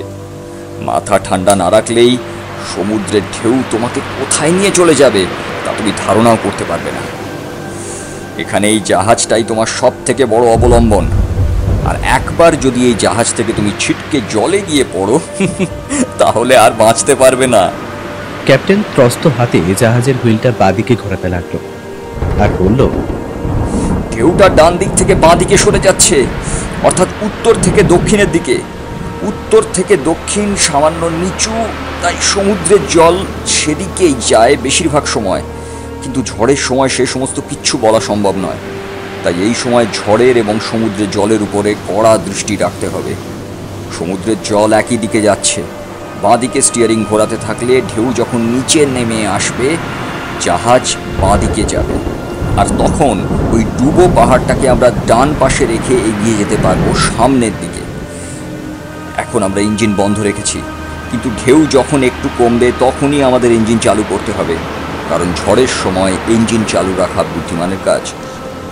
টম অপেক্ষা করছিল এই ঝড় থেমে যাওয়ার জন্য। ডুবো পাহাড়ের মাথাটা ওদের ডান পাশেই রইল। জাহাজের ইঞ্জিন চালু করে আস্তে আস্তে তার পাশ থেকে বেরিয়ে যাওয়ার সময় জাহাজ একবার মাত্র ঝাঁকুনি খেল মাত্র, তারপর সোজা চলে গেল সামনের দিকে। বেশ খানিকটা এগিয়ে এসে ওরা পেছনের দিকে তাকিয়ে দেখল পেছনের দিকে তখনও শোনা যাচ্ছে সমুদ্রের তীব্র গর্জনের শব্দ, অর্থাৎ সেই জায়গাটা ওরা পেরিয়ে এসেছে এর মধ্যে।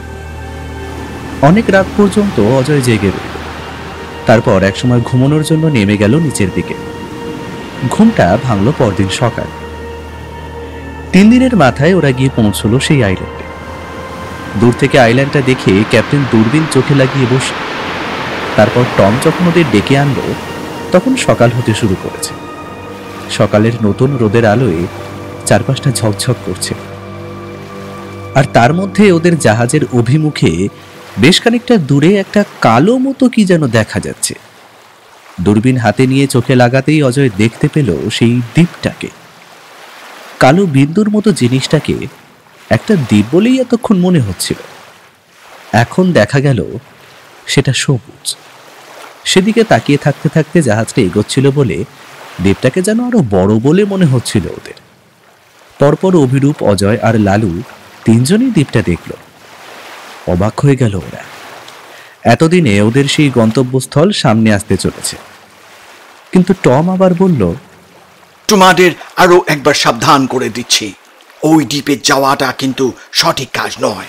দেখো, আমরা তোমাদের এখানে পৌঁছে দেওয়ার জন্য টাকা পেয়েছি।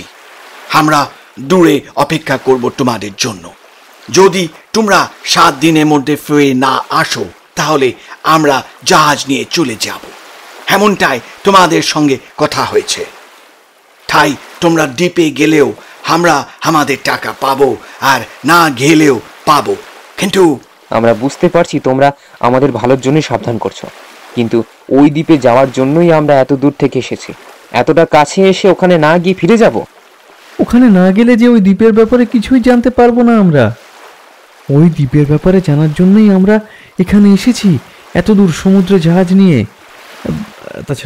তাছাড়া আমাদের কাছে জিনিসপত্র ছাড়াও কিছু অস্ত্রশস্ত্রও আছে। এত কথার মাঝে ক্যাপ্টেন কিন্তু কিছুই বলছিল না, একভাবে জাহাজ চলছিল। টম এগিয়ে গিয়ে তাকে কিছু একটা বলল বলে মনে হলো। তাতে ক্যাপ্টেন ওদের দিকে তাকিয়ে একবার দেখলো মাত্র, তারপর আবার জাহাজ চালাতে লাগলো আগের মতোই। ওরা তৈরি হয়ে নিল দ্বীপে নামার জন্য। তিনজনের 3টে ব্যাগ রয়েছে, তার মধ্যে অনেক কিছুই রয়েছে। তাছাড়া অজয়ের কাছে একটা রিভলভার পর্যন্তও রয়েছে। সেটা বিশেষ উপায়ে তাকে জোগাড় করতে হয়েছে। সত্যি বলতে গেলে টাকা দিলে সবকিছুই পাওয়া যায় এখন। তবে রিভলভারটা সে এনেছে এই অভিযানের জন্য, যদি কোনো কারণে সেটা প্রয়োজন হয়ে পড়ে। দ্বীপের কাছাকাছি পৌঁছতেই কিন্তু বিকেল হয়ে গেল। সেদিন ওরা তাই আর দ্বীপে নামল না। জাহাজটা দ্বীপ থেকে বেশ খানিকটা দূরেই রইল, এতটা দূরে যে দ্বীপটা ভালোভাবে সেখান থেকে দেখা যায় না। পরদিন সকালে ছোট একটা নৌকো, যেটা ডেকের একপাশে প্রথম থেকেই রাখা ছিল, তাতে করে ওদের 3জনকে জলে নামিয়ে দেওয়া হলো। 3জনে মিলে নৌকো করে এগোতে লাগলো দ্বীপের দিকে। আসার সময় ক্যাপ্টেন শুধুমাত্র বলল, সঙ্গে পিস্টল থাকলে সেটাকে সাবধানে রেখো, তোমাদের পিস্টল প্রয়োজন হতে পারে। আর আগুন সবসময় কাছে রাখবে। আমরা এখানে 7 দিন থাকবো, মনে রেখো, 7 days only। 7 দিনের পরে এলে কিন্তু আমরা আর এখানে থাকবো না। ওরা সেই কথাতেই সম্মতি জানিয়ে নৌকো নিয়ে এগোতে থাকে দ্বীপের দিকে। যতক্ষণ পর্যন্ত ওদের দেখা যায় ততক্ষণ পর্যন্ত ক্যাপ্টেন আর টম জাহাজের রেলিংয়ের কাছে দাঁড়িয়ে ওদের দেখছিল। তারপর আস্তে আস্তে চলে গেল ডেকের ঘরের দিকে।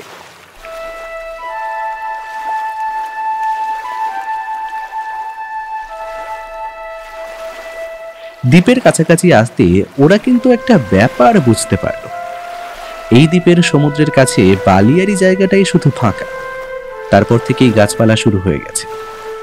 বালির মধ্যে হাঁটার সময় ওদের জায়গাটায় অস্বাভাবিক কিছু মনে হলো না, শুধু মন আর মাথা একই কথা বলে চলেছিল, এমন কি রহস্য আছে এই দ্বীপে যার জন্য এখানে কেউ আসে না। ওদের নৌকোটা দ্বীপের একপাশে লাগাতেই ওরা তাড়াতাড়ি নেমে পড়ল। নৌকাটা বেশি ভারী নয়, তাই 3জনে মিলে কোনো রকমে নৌকাটাকে টেনে দ্বীপের বালিয়ারির একপাশে, যেখানে জঙ্গল শুরু হয়েছে, তার পাশেই রেখে দিল। চারপাশে তাকাতেই ওরা বুঝতে পারল গাছগুলো কিন্তু ওদের চেনা নয়, অচেনা। গাছগুলোর নাম ওরা জানে না। এই এমন একটা জায়গায় এমন একটা দিক হঠাৎ যে কি করে হলো সেটা কিন্তু এরা এখনো জানতে পারেনি। সাবধানে সতর্ক হয়ে এরা পথ চলতে লাগলো। প্রথমে জঙ্গলের দিকে ঢোকার চেষ্টা করার প্রয়োজন নেই, প্রথমে সমুদ্রের ধার ধরে ধরে এক পাশে চলো, তারপরে যদি কোনো ভেতরে ঢোকার পথ পাওয়া যায় তখন না হয় আমরা ভেতরে ঢুকবো। ওরা কোনো কথা বলল না, ওভাবেই সমুদ্রের ধার এবং জঙ্গলের মাঝামাঝি পথ ধরে চলতে লাগলো। চলতে চলতে একসময় ওদের চোখের সামনে থেকে জাহাজটা কোথায় যেন হারিয়ে গেল। বুঝতে পারল ওরা দ্বীপের অন্য দিকের পথ ধরে চলেছে। দ্বীপটা প্রায় গোলাকার, তাই জাহাজটা অনেকক্ষণ পরে চোখের আড়ালে চলে গেল। কিন্তু ওরা বুঝতে পারল গাছগুলো শুধু বড় বড় সেটা নয়, এমন অনেক গাছ রয়েছে যার উচ্চতা কম, আর সেগুলোই গোটা দ্বীপটাকে এরকম করে ঢেকে রেখেছে। দ্বীপে নামার পর থেকে একটা অদ্ভুত গন্ধ ওরা পাচ্ছিল। সমুদ্রের স্যাঁতস্যাঁতে শীতল গন্ধ ছাড়া অন্য একটা গন্ধ ওদের নাকে এসে ধাক্কা দিচ্ছিল বারবার। আচ্ছা, এই গন্ধটা কিসের বলো তো? কেমন একটা অদ্ভুত গন্ধ বলে তোমার মনে হচ্ছে না? গন্ধটা শোকার পর থেকে কেমন যেন মাথা ঝিমঝিম করছে, যেন মনে হয় বড্ড ঘুম পাচ্ছে। অজয়, লালু, অভিরূপ তিনজনই বুঝতে পারে গন্ধটা যত ওরা পাচ্ছে ততই যেন ওদের ঘুম পাচ্ছে। ওদের চোখ যেন ছোট হয়ে আসছে। আর তার সঙ্গে সঙ্গে ওরা এটা বুঝতে পারে ওরা হাঁটতে হাঁটতে যেদিকে এগিয়ে যাচ্ছে সেদিক থেকেই গন্ধটা বেশি আসছে। বেশ খানিকটা এভাবে এগিয়ে যাওয়ার পরে একটা অদ্ভুত ব্যাপার ঘটে। অজয় প্রথম দিকে হাঁটছিল, মাঝখানে লালু আর পেছনে অভিরূপ। কি মনে হতে অজয় হঠাৎ থমকে দাঁড়িয়ে ডান দিকে তাকায়। ঠিক তখনই মনে হলো শূন্য থেকে কি যেন একটা উড়ে এসে সামনের সমুদ্রের জলের মধ্যে গিয়ে পড়ল। সঙ্গে সঙ্গে দ্বীপের ভেতরের দিক থেকে একটা অদ্ভুত শিশির শব্দ ভেসে এলো, যেন কেউ জোরে শীষ দিয়েছে। আর তার সঙ্গে সঙ্গেই দ্বীপের মধ্যে আশেপাশে আরো কয়েকবার সেই একই শিশির শব্দ ভেসে আসার সঙ্গে সঙ্গে ওরা একটা ব্যাপার বুঝতে পারল। জঙ্গলের মধ্য থেকে কিছু যেন একটা দৌড়তে দৌড়তে ওদের দিকে এগিয়ে আসছে। গাছপালার শব্দ আর দৌড়ানোর সাথে সাথে আরো কিছু শব্দ ওরা যেন শুনতে পেল। ভয়ে ওরা কেমন যেন হয়ে গেল। যদি এখানে কোনো অদ্ভুত ভয়ঙ্কর জন্তু থাকে আর সেটা যদি ওদের এখানে আসার কথা জানতে পারে, ওদের দিকে ছুটে আসতে থাকে, তাহলে কি হবে? কথাটা ভেবেই ওরা তিনজনে একে অপরের মুখ চাওয়াচাই করে। তারপর ওরা দ্রুত সে বালির পথ ধরে এগোতে লাগলো অন্যদিকে। এই যেন যেন মনে হচ্ছে গোটা দ্বীপটা কাঁপতে শুরু করেছে। যেন যেন অনেক কিছু একসাথে আমাদের দিকে দৌড়ে আসছে। আর শিশের শব্দটা তো আমার মনে হলো ওটা কোনো পশুর ডাক। অজয় কিন্তু কোনো কথা বলল না। সে সামনের দিকে ছুটতে লাগলো। একদিকে সমুদ্রের নীল জলরাশি, অন্যদিকে সবুজ সেই জঙ্গলের জায়গার মাঝখানে বালির পথে ওভাবে ছুটে যাওয়া যায় না। তবু ওরা চেষ্টা করতে লাগলো। আর তার মধ্যে সাই সাই শব্দ করে কয়েকটা তীর এসে পড়লো ঠিক ওদের পেছনের দিকে। এবারে ওরা বুঝতে পারলো প্রথমে জলের মধ্যে গিয়ে যেটা পড়েছিল সেটা আসলে একটা তীর। মনে হয় আমাদের উপর কেউ আক্রমণ করেছে। এভাবে এখানে দাঁড়িয়ে থাকলে হবে না, আমাদের জঙ্গলের ভেতরে ঢুকতে হবে। এই ফাঁকা জায়গায় আমাদের যে কেউ দেখে নিতে পারে। ঠিকই বলেছিস, তাহলে চল জঙ্গলের ভেতরে গিয়ে ঢুকি। কথা মতো ওরা যেই জঙ্গলের ভেতরে এসে ঢুকলো, অমনি কিন্তু ওদের লক্ষ্য করে ছুটে আসা তীরগুলো আসা বন্ধ হয়ে গেল। আগের মতো কারো দৌড়ে আসার শব্দ আর শোনা গেল না। ওরা বুঝতে পারলো আশেপাশের গাছপাতাগুলো বেশ বড় বড়, এতটাই বড় যে পথ ঢেকে দিয়েছে। কোনো রকমে পিঠে ব্যাগ নিয়ে মাথা নিচু করে সেই গাছপাতার আড়ালে আস্তে আস্তে ভেতরের দিকে এগোতে লাগলো। তীর ছুড়ল কারা? এখানে যদি মানুষ না থাকে তাহলে তীর ছুড়ল কে? কোনো জন্তু হলে সে তো তীর ছুড়তে পারে না। আমারও সেটাই মনে হচ্ছে। তাহলে কি এই ক্যাপ্টেন ঠিকই দেখেছিল এই দ্বীপে একটা মানুষ আছে? কিন্তু সেটাই বা কি করে হয়? একটা মানুষ যদি এখানে থাকে তাহলে তার কোনো ক্ষতি হলো না কেন? এসব কথা বলতে বলতে ওরা সামনের দিকে এগিয়ে যাচ্ছিল। লালু ওদের থেকে একটু পেছনে পড়ে গিয়েছিল। অজয় আর অভিরূপ নিজেদের মতোই হাঁটছিল, তাই পেছনে ঘুরে আর তাকায় না। কিন্তু হঠাৎ করে লালুর মুখ থেকে একটা চিৎকার ভেসে আসে, আর তার সঙ্গে সঙ্গে একটা ধপ করে শব্দ হয়। চারপাশে জঙ্গলে গাছের পাতায় ঢেকে যাওয়ার জন্য এতটাই আদিম অন্ধকার ছিল যে ওরা ভালো করে কিছুই দেখতে পেল না। শব্দটা যেন কানে বহুদূর থেকে ভেসে এলো। লালু, লালু কোথায়? এই পিছনে তো। লালুর কথা ভেসে এলো বহুদূর থেকে। যেন মনে হলো অনেকটা নিচ থেকে লালুর চিৎকার ভেসে আসছে। আমি নিচে, এখানে একটা বড় গর্ত করা হয়েছে। আর এই গর্তের ভেতরে আর এই গর্তের ভেতরে কতগুলো নরকঙ্কাল রয়েছে।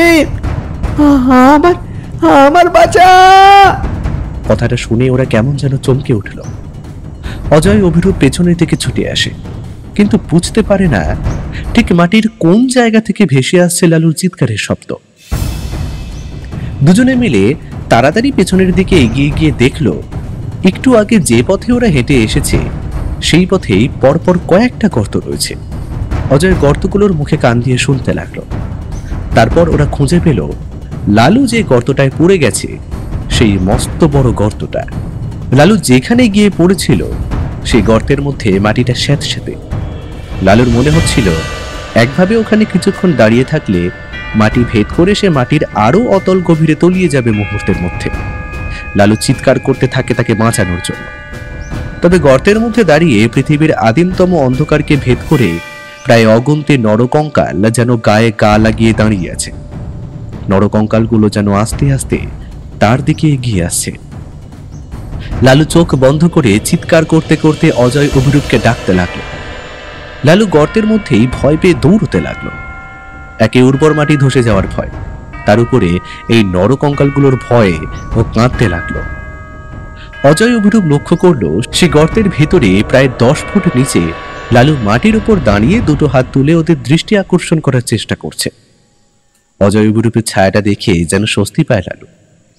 অভিরূপ অজয় এবার খানিকটা ভয় পায়। অভিরূপ বলল, তুই ওখানে গেলি কি করে? জানি না, তোদের সঙ্গে তো এসেছিলাম। হঠাৎ করে একপাশে কি যেন একটা দেখে একটা পা বাড়িয়েছি, আর সঙ্গে সঙ্গে গাছপাতা ভেদ করে নিচের দিকে পড়ে গেলাম। তারপরে অনেকক্ষণ ধরে ঝুলতে পারলাম।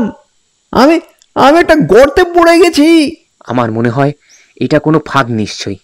এই দ্বীপে এমন কেউ আছে যে এই ফাঁদ পেতে রেখেছে, যারা এখানে আসবে তাদের ধরার জন্যে। এবার বোধ হয় ওটা ব্যাপারটা আমি আস্তে আস্তে বুঝতে পারছি। এখনো সব ভাবার সময় নেই। এখন প্রথমে লালুকে তুলতে হবে, কিন্তু তার জন্য দড়ি লাগবে। হ্যাঁ, ব্যাগে তো দড়ি আছে। ব্যাগ থেকে দড়ি বার করে সেই দড়ি নিচের দিকে ফেলে যাতে সেই দড়ি ধরে লালু ওপরের দিকে উঠে আসে। দড়ি নিচে ফেলতেই ওরা বুঝতে পারে দড়িটা ছোট, গর্ত পর্যন্ত পৌঁছচ্ছে না। অভিরূপ নিজের ব্যাগ থেকে দুটো পাতলা জামা গিট বেঁধে দড়ির সাথে নিচে পাঠায়। সেই দড়ি লালু শক্ত করে ধরল। তারপর তাকে অভিরূপ আর অজয় টেনে তোলে। লালু উপরে উঠতেই হাঁপিয়ে হাঁপিয়ে বলে, চলো চলো চলো এখান থেকে কোনোভাবে বেরিয়ে যাই। আমার মনে হয় দ্বীপের মামার কথা আমার শোনা উচিত ছিল।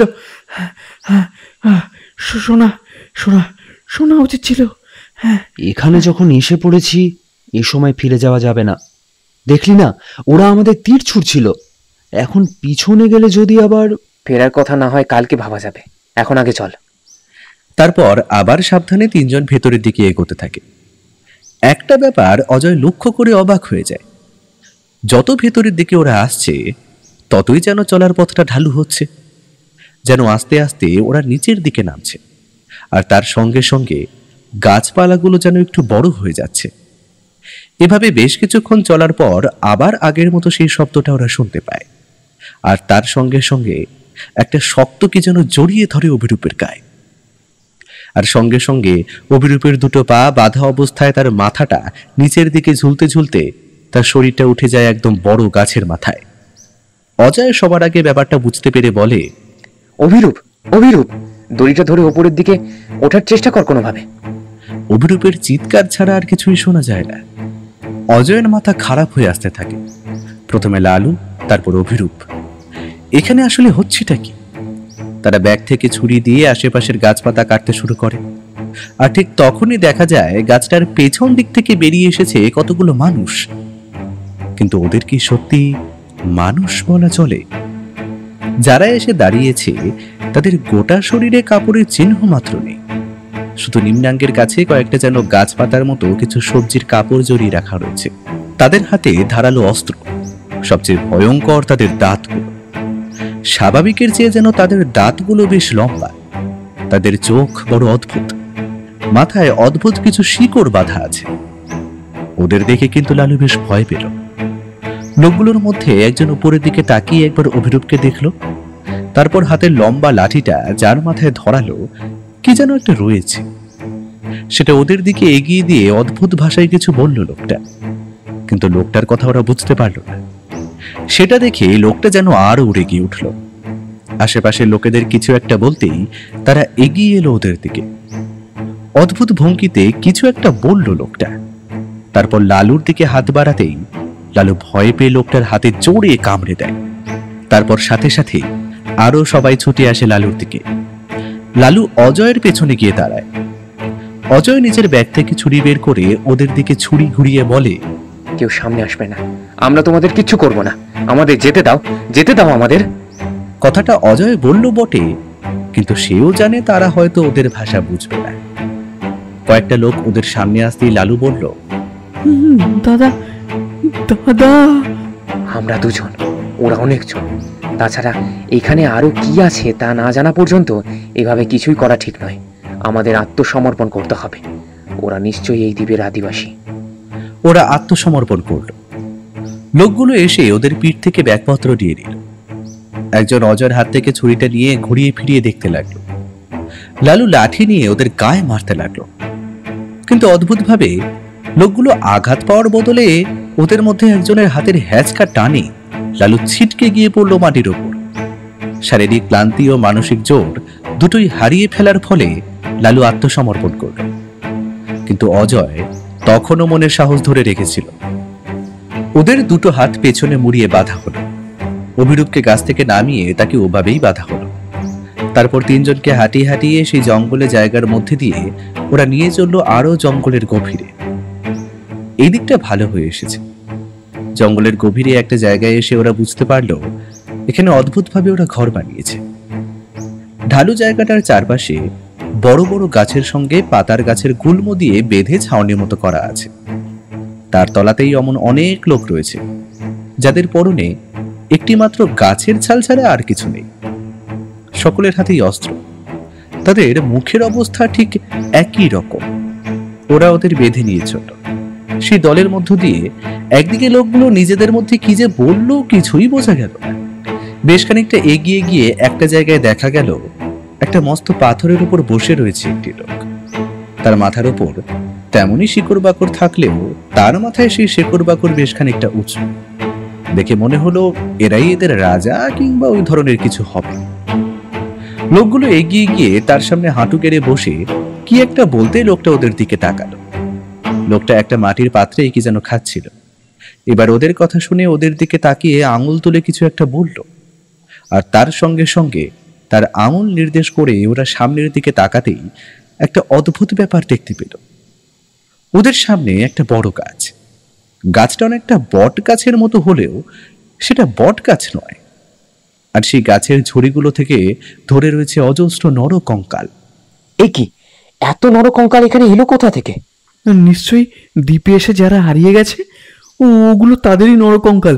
কিন্তু ওরা কেন এভাবে? আমি এই গর্তের মধ্যেও ওরকম নরকঙ্কাল দেখেছিলাম।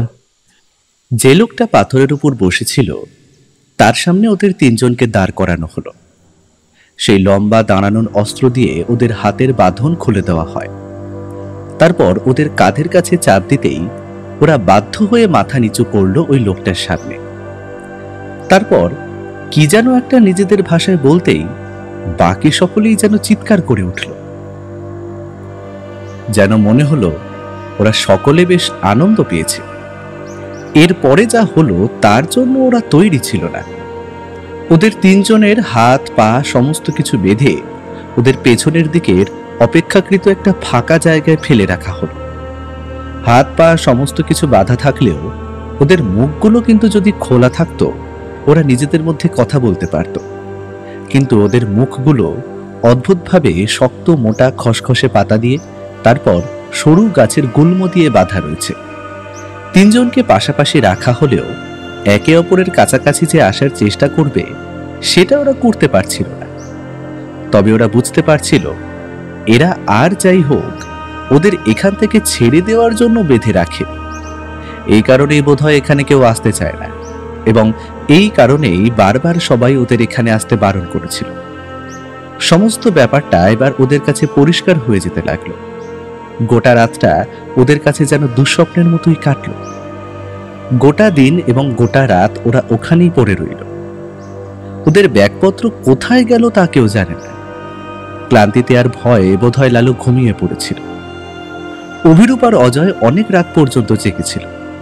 এখান থেকে চারপাশে কালো জঙ্গল আর আকাশের তারা ছাড়া আর কিছু দেখা যায় না। তবে অজয় ভয় পায়নি। তার কেমন যেন মনে হচ্ছিল এখানেই সব শেষ নয়।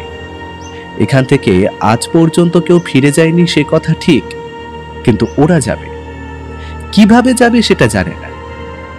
দেখতে দেখতে রাত কেটে যায়। গোটা রাত জেগে থাকতে থাকতে অজয় বারবার ভাবছিল ক্যাপ্টেন আর টমের কথা। ওরা কি এসব ব্যাপারে সবটাই জানে? এই দ্বীপের মধ্যে ঢুকে ঠিক কি বিপদে পড়েছে ওরা? আর ওই লোকগুলো মনে হয় না ওদের ভাষা বুঝতে পারবে। কিন্তু যদি সত্যি ওরা নরখাদক হয়, এমন কথাই তো একবার শুনেছিল সে, তাই না? আর ওই কঙ্কালগুলো যেগুলো গাছের ঝুড়ির সাথে ঝুলছে, তাদেরকেও যদি ওরা এইভাবেই মেরে ফেলে, প্রথমে তাদের খুন করে তাদের মাংস খেয়ে তারপর যদি কঙ্কালগুলোর মতো ঝুলিয়ে রাখে। অনেক কিছুই ভাবলো অজয়। পরদিন সকালে ওদের আবার হাঁটিয়ে হাঁটিয়ে নিয়ে যাওয়া হলো অন্য জায়গায়। পায়ের বাঁধন খুলে দেওয়া হয়েছিল। অজয় ওই লোকগুলোর মধ্যে একজনকে কিছু একটা বলার জন্য মাথাটা তার দিকে এগোতেই লাঠি দিয়ে তার ঘাড়ের কাছে একটা আঘাত করলো লোকটা। তারপর নিজের ভাষায় কি যেন বলল। ওরা আমাদের ভাষা বুঝতে পারছে না। ওরা যদি বুঝতে পারতো আমরা ওদের ক্ষতি করতে চাই না, তাহলে নিশ্চয়ই আমাদের ক্ষতি করতো না। কিন্তু আমরা ওদের ক্ষতি করতে না চাইলেও ওরা আমাদের ক্ষতি করবে। ওই গাছে ঝুলতে থাকা কঙ্কালগুলোকে দেখিসনি? মামা, মামা, মামার কথা শুনলেই ভালো হতো। টম আমাদের কতবার করে বারণ করেছে এখানে না আসার জন্য। আমাদের আমাদের ব্যাগগুলো তো তো এখানে নেই। কিন্তু আমরা মনে হয় কোনো উঁচু জায়গার দিকে চলেছি, তাই না? কথাটা শুনে ওরা সকলেই বুঝতে পারলো ওরা উঁচু জায়গার দিকেই যাচ্ছে। আরো বেশ খানিকটা আসার পরে ওরা একটা গাছের কাছে এলো। গাছটার একটাও পাতা নেই। অনেক পুরনো গাছটা, দেখে মনে হয় সেটা মারা গেছে। গাছের কাছে এসে ওদের মধ্যে একজন অদ্ভুতভাবে মাটির উপর লম্বা হয়ে শুয়ে কিছু একটা দুর্বোধ্য কথা বলল। তার দেখা দেখি পেছনের লোকগুলো সেই একই কাজ করলো। একজন লাঠি দিয়ে ওদের মাথা নামাতে বাধ্য করলো। এদের কোনো দেবতা কিংবা অন্য কিছু হবে। গাছকে ওরা এখনো দেবতা বলে মানে মনে হয়। এই সভ্যতা আমাদের সভ্যতা থেকে অনেক পিছিয়ে। আর ওদের লম্বা লাঠির মাথায় যে ধারালো জিনিসটা রয়েছে, ওটা কিন্তু পাথর দিয়ে তৈরি। এদের পোশাক আশাক সমস্ত কিছু অনেক পুরনো। যে মাটির পাত্রে ওই লোকটা কি একটা খাচ্ছিল না, সেটা এখানকার নয় নিশ্চয়ই। এখানে যারা আসে তাদের জিনিসপত্রই ওরা চুরি করে নিয়ে রেখে দেয়, আর সেগুলোই মনে হয় ব্যবহার করে। আমাদের জিনিসপত্রগুলোও তো আটকে রেখেছে। এইভাবে কিছুক্ষণ চলার পর আবার ওদের তুলে নিয়ে ওরা হাঁটতে হাঁটতে সেই নির্দিষ্ট জায়গায় গাছপাতার আড়ালে ওদের আবার আটকে রাখলো। তাদের উল্লাস চলতে লাগলো লোকগুলোর মধ্যে। কি একটা তরল মাটির গ্লাসে করে ওরা ঘুরিয়ে ফিরিয়ে খেতে লাগলো। অজয়, অভিরূপ আর লালুর কোনো কথা বলার মতো সামর্থ্য নেই, কারণ ওদের মুখ থেকে পা পর্যন্ত সবকিছুই বাঁধা। খিদে তেষ্টায় ক্লান্ত হয়ে ওরা একসময় ঘুমিয়ে পড়ল। পরদিন সকালে যখন চোখ খুলল তখন দেখতে পেল ওরা একা। আশেপাশে আর কেউ নেই। কোনো রকমে দুটো হাত পা ছাড়াবার চেষ্টা করার পরেও ওরা কিছুই করতে পারল না। এ বাঁধন শক্ত বাঁধন। একটু পরেই 2-3 জন মতো এসে তাদের কাঁধের উপর ফেলে নিয়ে যেতে লাগলো কোথায় যেন। আবার সেই অদ্ভুত লোকের দলকে দেখতে পেল ওরা। আর তাদের মাঝখানে এক জায়গায় মস্ত বড় করে আগুন জ্বালানো হয়েছে। সেই আগুনের মধ্যে একটা অদ্ভুত দৃশ্য। একটা মোটা দড়ি দিয়ে একটা শক্ত পাথরের লম্বা দণ্ডের সাথে যেন বেঁধে রাখা হয়েছে পাশাপাশি লালু আর অভিরূপকে। অজয়কেও সেই দণ্ডে বাঁধা হলো। তারপর সেই দণ্ডটা ওরা দুজন মিলে পাশাপাশি দুটো লম্বা গাছের দুপাশে লাগিয়ে দিল। অবস্থাটা এমন দাঁড়ালো যে নিচে আগুন জ্বালালে সেই আগুনের উত্তাপ গিয়ে লাগবে ওদের গায়ে। এমন এক অবস্থা যার মধ্যে কিছুই করার মতো নেই। প্রবল মৃত্যুর হাতে নিজেকে আত্মসমর্পণ করতেই হবে। ধীরে ধীরে নিচে আগুন জ্বালাতে লাগলো। সেদিকে তাকিয়ে দেখতে দেখতে অজয় বুঝল ওরা পাথরে পাথর ঘষে আগুন জ্বালিয়ে চলেছে। আগুনও জ্বলল একসময়। আর নিচের দিক থেকে আগুনটা আস্তে আস্তে উঠতে লাগলো ওপরের দিকে। মৃত্যুর জন্য তৈরি হয়ে রইল অজয়। একটু আগে মুখের বাঁধন খুলে একজন জোর করে মুখে কি যেন একটা ঠেসে দিয়ে আবার মুখ আটকে দিয়েছিল। তারপর থেকেই তার গোটা শরীর আর মাথা কেমন যেন ঝিমঝিম করতে শুরু করেছিল। সে তাকিয়ে দেখল নিচের দিকে সেই লোকগুলো যেন উল্লাসে দুটো হাত উপরে তুলে অদ্ভুত স্বরে কিছু গুনগুন করে গান করছে। ওরা ধীরে ধীরে যেন নিজের হুঁশ হারিয়ে ফেলতে শুরু করেছিল। অজয় বুঝতে পারছিল লোকগুলো ওদের যেটা খাইয়ে দিয়েছে তার জন্যই এমনটা হচ্ছে। তারপরে আর কিছুই মনে নেই। যখন অজয়ের জ্ঞান ফিরল তখন প্রথমে চোখটা খুলে সে ভেবেছিল সে বোধহয় মারা গেছে। মৃত্যুর পরে আবার যে আত্মা ফিরে আসে এমন একটা কথা অজয় সবসময় বিশ্বাস করত, তেমনটাই বোধহয় হয়েছে। কিন্তু চোখের সামনে ক্যাপ্টেন আর টমকে দেখে কেমন যেন অবাক হয়ে গেল। রুদ্ধশ্বাসে তার মুখের উপর ঝুঁকে তাদের জাগাবার চেষ্টা করছে। চোখ খুলতে দেখি টম বলে উঠল, এই তো বেঁচে আছে, ওরা ওরা বেঁচে আছে ক্যাপ্টেন। বাকিরাও ততক্ষণে ওর মতোই আস্তে আস্তে উঠে বসেছে। অজয়ের মাথাটা কেমন যেন ধরে রয়েছে। ক্যাপ্টেন বলল, তোমাদের কপাল ভালো, ভাগ্যিস টম কাল রাত থেকে আমাকে জোর করে যাচ্ছিল জঙ্গলের ভিতরে যাওয়ার জন্য। তোমরা যে একটা বিপদে পড়বে সেটা সে বারবার ধারণা করছিল। আগেরবারেও এমনটা বলেছিল টম, কিন্তু তখন আমি আর আসিনি। কিন্তু এবারে কি মনে হতে আমি চলে এলাম। সঙ্গে করে বন্দুকটা এনেছিলাম, তাই একটা গুলি চালাতেই ওরা ভয় সেধিয়ে গেছে। আমরা তো জানতাম তোমরা আসবে, কিন্তু এর আগে যারা এই দ্বীপে এসেছে তাদের কাছেও তো নিশ্চয়ই বন্দুক ছিল, তাহলে ওরা ওদের ভয় পেল না কেন? আমিও বুঝতে পেরেছিলাম যে তুমি আমাদের দেখতে পেয়েছিলে, বাট তুমি যে গুলি চালানোর কথা বলছো, গুলি চালানোর জন্য তো স্বাভাবিক অবস্থায় থাকতে হবে। ওই দেখো, ওই দিকে তাকিয়ে দেখো। ক্যাপ্টেনের কথায় ওরা উপরের দিকে তাকিয়ে দেখল একটা বেশ বড়সড় গাছ। যেই বট গাছটার কাছে কঙ্কালগুলো ঝুলেছিল সেই গাছটাই।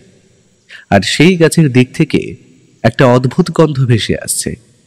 নাকে হাত চাপা দাও, এই গন্ধটা গোটা শরীর অবসন্ন করে দেয়। মানুষ ক্লান্ত হয়ে লুটিয়ে পড়ে মাটিতে। এখানে পা দেওয়ার পরেই আমি সেটা বুঝতে পেরেছিলাম, আর তাই মুখের কাছে রুমাল বেঁধে নিয়েছিলাম। এই দ্বীপ সত্যি মানুষকে ঘুমের গহীন দেশে নিয়ে যায়। টম তিনজনকে 3টে রুমাল দিল, ওরাও রুমাল নিয়ে মুখে চাপা দিল। লোকগুলো কোথায় যেন চলে গেছে। অজয় তাকিয়ে দেখল লোকগুলো কোথাও চলে যায়নি, গাছের আড়ালে লুকিয়ে ওদের দেখে চলেছে। দেরি করা যাবে না, কুইক কুইক চলো, যে কোনো সময় ওদের মন বদলে যেতে পারে। একটা গুলি চালিয়ে গুলির শব্দে ওদের ভয় পাইয়ে দিয়েছি। কিন্তু ওই গাছটায় কি আছে? ওই গাছটা থেকে যে গন্ধটা ভেসে আসছে সেই গন্ধে আমাদের মাথার ভেতর ঝিমঝিম করছে, অথচ ওরা ঠিক ভালোভাবেই রয়েছে। ওদের তো কোনো সমস্যা হচ্ছে না। ওই গাছ থেকে ভেসে আসা গন্ধ ওরা প্রথম থেকেই পাচ্ছে, আর তাই ওদের ওতে কোনো অসুবিধা হয় না। ওদের কাছে ওই গন্ধটা অনেকটা নেশার মতো, তাই ওরা এই আইল্যান্ড ছেড়ে কোথাও যেতে চায় না। কিন্তু বাইরে থেকে কেউ এলে ওরা তাদের হত্যা করে। অ্যাকচুয়ালি দে আর ক্যানিবলস, নরখাদক। আমরা যখন এখানে এসেছি তখন তোমাদের পোড়াবার জন্য ওরা আগুন জ্বালিয়েছিল, আর একটু দেরি হলেই হয়তো। ক্যাপ্টেনের কথা শুনে ওরা দুজন কেমন যেন শিউরে উঠল। এদিকে লালু আর টম মিলে ওই গাছটার দিকে তাকিয়ে দেখছে। এবার ওরাও এগিয়ে এলো, আর ক্যাপ্টেন ওদের পেছনে। ক্যাপ্টেনের হাতে একটা লম্বা বন্দুক। এই বন্দুকটা ওরা জাহাজের কেবিনেই একবার দেখেছিল, কিন্তু ওই বন্দুকটাই যে ওদের জীবন বাঁচাবে সেটা তখন বুঝতে পারেনি। ওদের ব্যাগপত্র সবকিছুই ওরা ফিরে পেয়েছিল। ওখান থেকে ওপরের দিকে উঠতে উঠতে পেছনের দিকে তাকিয়ে দেখতে পেয়েছিল ওই লোকগুলো আবার আস্তে আস্তে এদিকেই আসতে শুরু করেছে। ওরা আমাদের ভাষা বুঝতেই পারবে না, তাই না? আর ওদের ভাষা কেমন যেন অদ্ভুত। সমুদ্রের অনেক আইল্যান্ডে এখনো অনেক ট্রাইবালস আছে যারা স্বাভাবিক জীবনযাপন থেকে অনেক দূরে সরে রয়েছে। তারা এমন অনেক কিছুই জানে না যা আজ থেকে অনেক বছর আগে মানুষ আবিষ্কার করে ফেলেছে।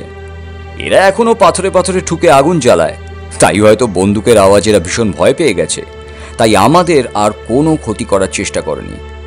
না হলে ওরা তীর দিয়ে পশু পাখি শিকার করে, ওরা চাইলেই অ্যারো দিয়ে আমাদের ঝাঁঝরা করে দিতে পারত।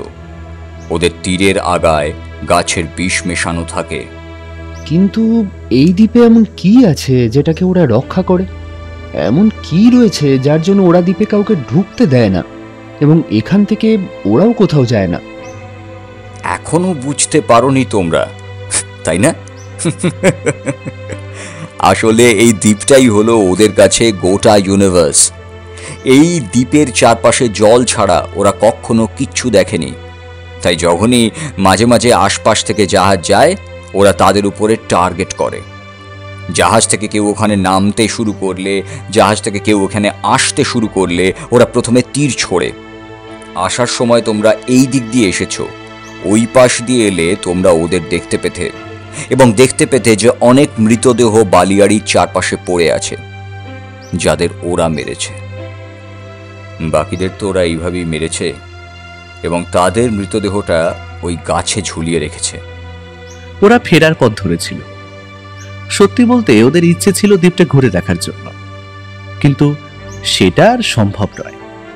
তাই তাড়াতাড়ি সমুদ্রের কাছে আসতে ওরা দেখতে পেল আদিবাসীদের দলটা কিন্তু সমুদ্রের কাছ পর্যন্ত জঙ্গলের আড়ালে লুকিয়ে লুকিয়ে ওদের পিছু করছে। পথে দুবার ক্যাপ্টেন গুলি চালিয়েছিল আকাশের দিকে। সেই গুলির শব্দে ওরা সবাই লুকিয়ে পড়েছিল ভয়। জাহাজে উঠতেই অজয় বলল, ভেতর থেকে যখন দেখা হলো না, তাহলে দ্বীপটা একবার চারপাশ থেকে ঘুরে দেখা যাক। এই আইল্যান্ডের গঠনটা খুব অদ্ভুত। বাইরে থেকে ভিতরে কিছু দেখা যায় না, শুধু মনে হয় ভিতরটা কেমন ঢালু হয়ে গিয়েছে। আর গাছপালাগুলো এমনভাবে বাইরে থেকে মাঝখানটাকে ঘিরে রেখেছে, তাই বাইরে থেকে ওই গাছপালা ছাড়া আর কিছুই দেখা যায় না। জাহাজে উঠে প্রথমে ওরা কিছু খাবার দাবার খেল।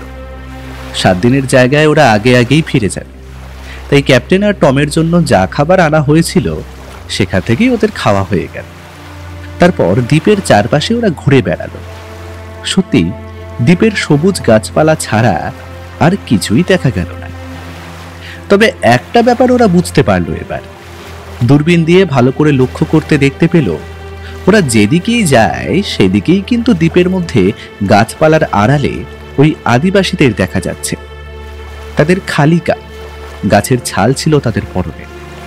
তাদের অস্ত্র সেই লম্বা লাঠি, যার আগায় ধারালো কিছু একটা লাগানো। তীর ধনুক দেখতে দেখতে লালু বলল, তাহলে এই দ্বীপে কোনোদিনও না যাওয়াটাই ভালো। আবার ওখানে গেলে যদি সেই গাছের গন্ধে। গাছ নয়, ফুল। এক ধরনের ফুল হয় ওই গাছে, আর এই ফুলের গন্ধটাই আসলে অমন। অভিরূপের কথা শুনে ওরা সকলেই তাকালো অভিরূপের দিকে। কোনো ফাঁকে যেন সেই গাছের তলা থেকে ওই ফুল কুড়িয়ে নিয়ে এসেছে অভিরূপ। ফুলটা অদ্ভুত নীল রঙের। এমন নীল রঙের ফুল আগে কখনো দেখেনি ওরা। অনেকটা টগর ফুলের মতো, তবে মাঝখানটা, তাছাড়া চারপাশে মোট 4টে করে পাপড়ি। নীল ফুলের মাঝখানের গোল জায়গাটার মাথার দিকে আবার একটা ফুটো। সেই ফুটো দিয়ে ভেতরটা ভালোভাবে দেখা যায় না, তবে সেই ফুটো থেকে বেরিয়ে আসছে সেই তীব্র শরীর ও মাথা ঝিমিয়ে দেওয়া অদ্ভুত গন্ধটা। এই ফুলের জন্যই ওরা ওইখানে থাকে। এই ফুলের নেশা ওদের আচ্ছন্ন করে রাখে সব সময়। ওদের ওই দ্বীপে না যাওয়াই ভালো। তাছাড়া সরকার ওই দ্বীপের কাছে যেতে বারণ করে দিয়েছে।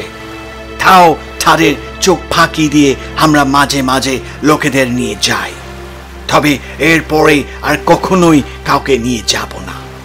সত্যি মামার কথা শোনা উচিত ছিল। এখানে না এলেই বোধহয় ভালো হতো। ওদের জাহাজটা দ্বীপটাকে একবার চক্কর দিয়ে চলতে লাগলো আবার আন্দামানের দিকে। মৃত্যুদ্বীপের রহস্যটা পুরোপুরি উদ্ঘাটন করতে না পারলেও বেশ খানিকটা ওরা উদ্ঘাটন করতে পারল। তবুও যেন বারবার অজয়ের মনে হচ্ছিল, যদি সঠিক সময় ক্যাপ্টেন আর টম না এসে পড়তো তাহলে কি যে হতো। বাকিরা নিজেদের মতোই ডেকের ধারে দাঁড়িয়ে রইল। শান্তভাবে ক্যাপ্টেন এক মনে জাহাজ চালাতে লাগলো আন্দামানের দিকে। তার মনে বারবার একটা কথাই উদয় হচ্ছিল, আগেরবার টমের কথা শুনে যদি ওরা দ্বীপের মধ্যে প্রবেশ করত তাহলে হয়তো আগের লোকগুলোর জীবনও বাঁচানো যেত। নীল জলরাশি সবকিছু যেন আড়াল করে দিচ্ছিল। জাহাজটা সমুদ্রের বুক ছিঁড়ে এগোচ্ছিল গন্তব্যের দিকে। এই নীলের বুকে এত রহস্য রয়েছে যা উদ্ঘাটন করা কোনো মানুষের পক্ষে সম্ভব নয়। ওই রহস্যময় মৃত্যুদ্বীপে ওই গাছের ফুলের গন্ধের আসল রহস্য কি তা তো কেউ জানে না। কেউ জানে না ওই আদিবাসীরা এখানে কত বছর ধরে রয়েছে। তারা এখনো আগুনের ব্যবহার পর্যন্তও জানে না। শুধু তাই নয়, সামান্য একটা বন্দুকের আওয়াজে ওরা ভয় পেয়ে সবাইকে ছেড়ে দিতে বাধ্য হয়েছে। এত বছরে হয়তো এই প্রথমবার মৃত্যুদ্বীপ থেকে কেউ ফিরে এলো, তাও সেটা সম্ভব হয়েছে ক্যাপ্টেন আর টমের সাহায্যে। তবে অজয় মনে মনে স্থির করে নিয়েছিল দীপেশ হালদারের কথার বাইরে গিয়ে এরপরে আর কিচ্ছু করবে না সে। অভিরূপ হাতে রাখা সেই ফুলটাকে বাড়ি নিয়ে যাবে বলে স্থির করল। এমন এক দ্বীপের কথা যা সকলে জানে না। আন্দামান থেকে মাত্র 3 দিনের পথে এমন একটা দ্বীপ রয়েছে যে দ্বীপে কেউ এখনো পর্যন্ত পা রাখতে পারে না। সেই দ্বীপে ওরা গিয়েছিল এবং সেখান থেকে ফিরে আসতে পেরেছে। কিন্তু ওই দ্বীপের লোকগুলোর কথা কাউকে বলা যাবে না, তাতে বিপদ হতে পারে। কারণ ওরা নিজেদের মতো নিজেদের একটা সভ্যতা এখনো ওখানে বাঁচিয়ে রেখেছে। বাইরের দলের লোকেরা যদি একবার ওখানে প্রবেশ করে তাহলে গোটা দ্বীপটাকে ওরা নিজেদের দখলে করে নেবে। একটা গোটা সভ্যতা ধ্বংস হয়ে যাবে, কারণ ওরা আমাদের ভাষা বুঝতেও পারবে না। লালু রেলিং ধরে কিন্তু পেছনের দ্বীপটার দিকেই তাকিয়ে দেখছিল। বারবার তার মনে পড়ে যাচ্ছিল সেই পাথরের সাথে জড়িয়ে থাকা অবস্থায় একবার তার দুটো চোখ খুলে এসেছিল, আর সে দেখতে পেয়েছিল লকলকে আগুন ওপরের দিকে উঠে আসছে। আর ঠিক তখনই দূর থেকে এগিয়ে আসতে দেখেছিল ক্যাপ্টেন আর টমকে। টম, টম, আমাদের বাঁচাও! আর ঠিক তখনই ক্যাপ্টেন বন্দুক হাতে এগিয়ে এসেছিল ওদের দিকে। তারপর আবার ওদের চোখটা বন্ধ হয়ে এসেছিল। সমুদ্রের সনসনে হাওয়া ওদের গায়ে এসে লাগতে শুরু করল। ডেকে দাঁড়িয়ে পাশাপাশি 4 জন।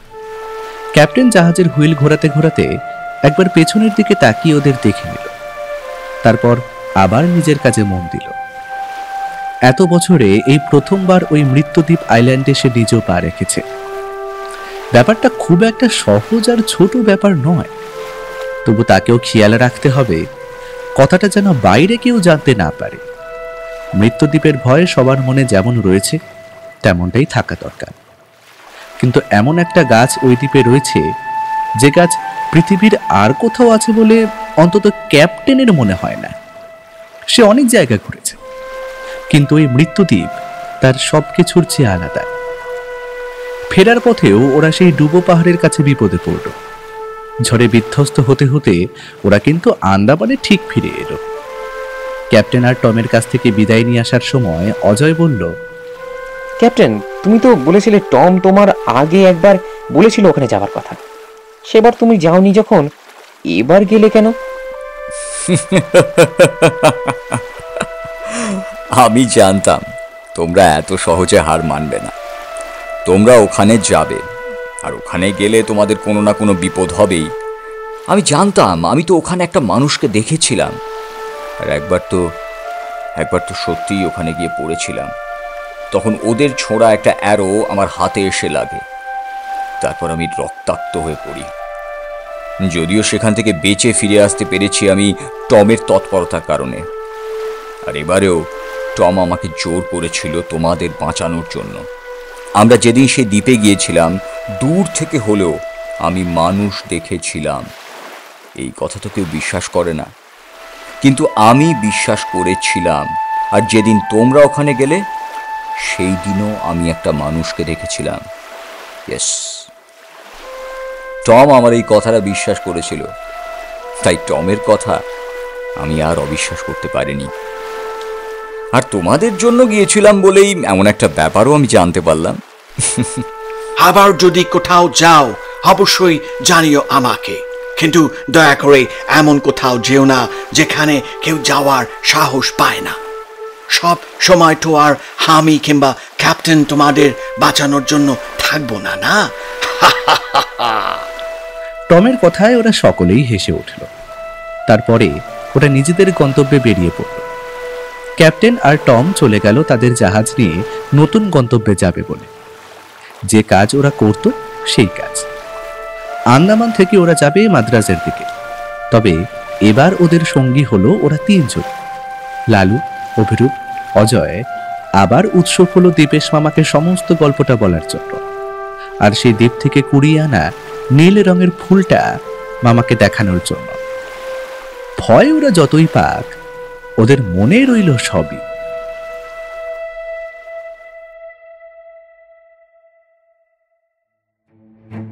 শুনছিলেন লেখক সুকান্ত দাশের কলমে ক্যাপ্টেন অজয় সিরিজের গল্প মৃত্যু দ্বীপের সন্ধানে। সম্পাদনা, ডিরেকশন এবং ভিডিওর ভিজুয়াল এফেক্টসে প্রায়ণ গোস্বামী। বিশেষ সহযোগিতায় পার্থ মুখার্জি। শব্দ পরিকল্পনা, মিশ্রণ এবং আবহ সৃষ্টিতে সাউন্ডস্কেপ। পোস্টার ডিজাইনে কভারম্যান অভিব্রত। কেমন লাগলো আজকের গল্পটি? ভালো লাগলে অবশ্যই আমাদের সাবস্ক্রাইব করে আমাদের সাথে থাকুন এবং লাইক ও কমেন্টের মাধ্যমে আপনার মতামত জানান। এরকম গল্প যদি আরও শুনতে চান তাহলে প্লিজ আমাদের কমেন্টের মাধ্যমে জানান। দেখা হবে নতুন কোনো গল্পে। ততক্ষণের জন্য শুভরাত্রি। ভালো থাকবেন এবং সকলকে ভালো রাখবেন।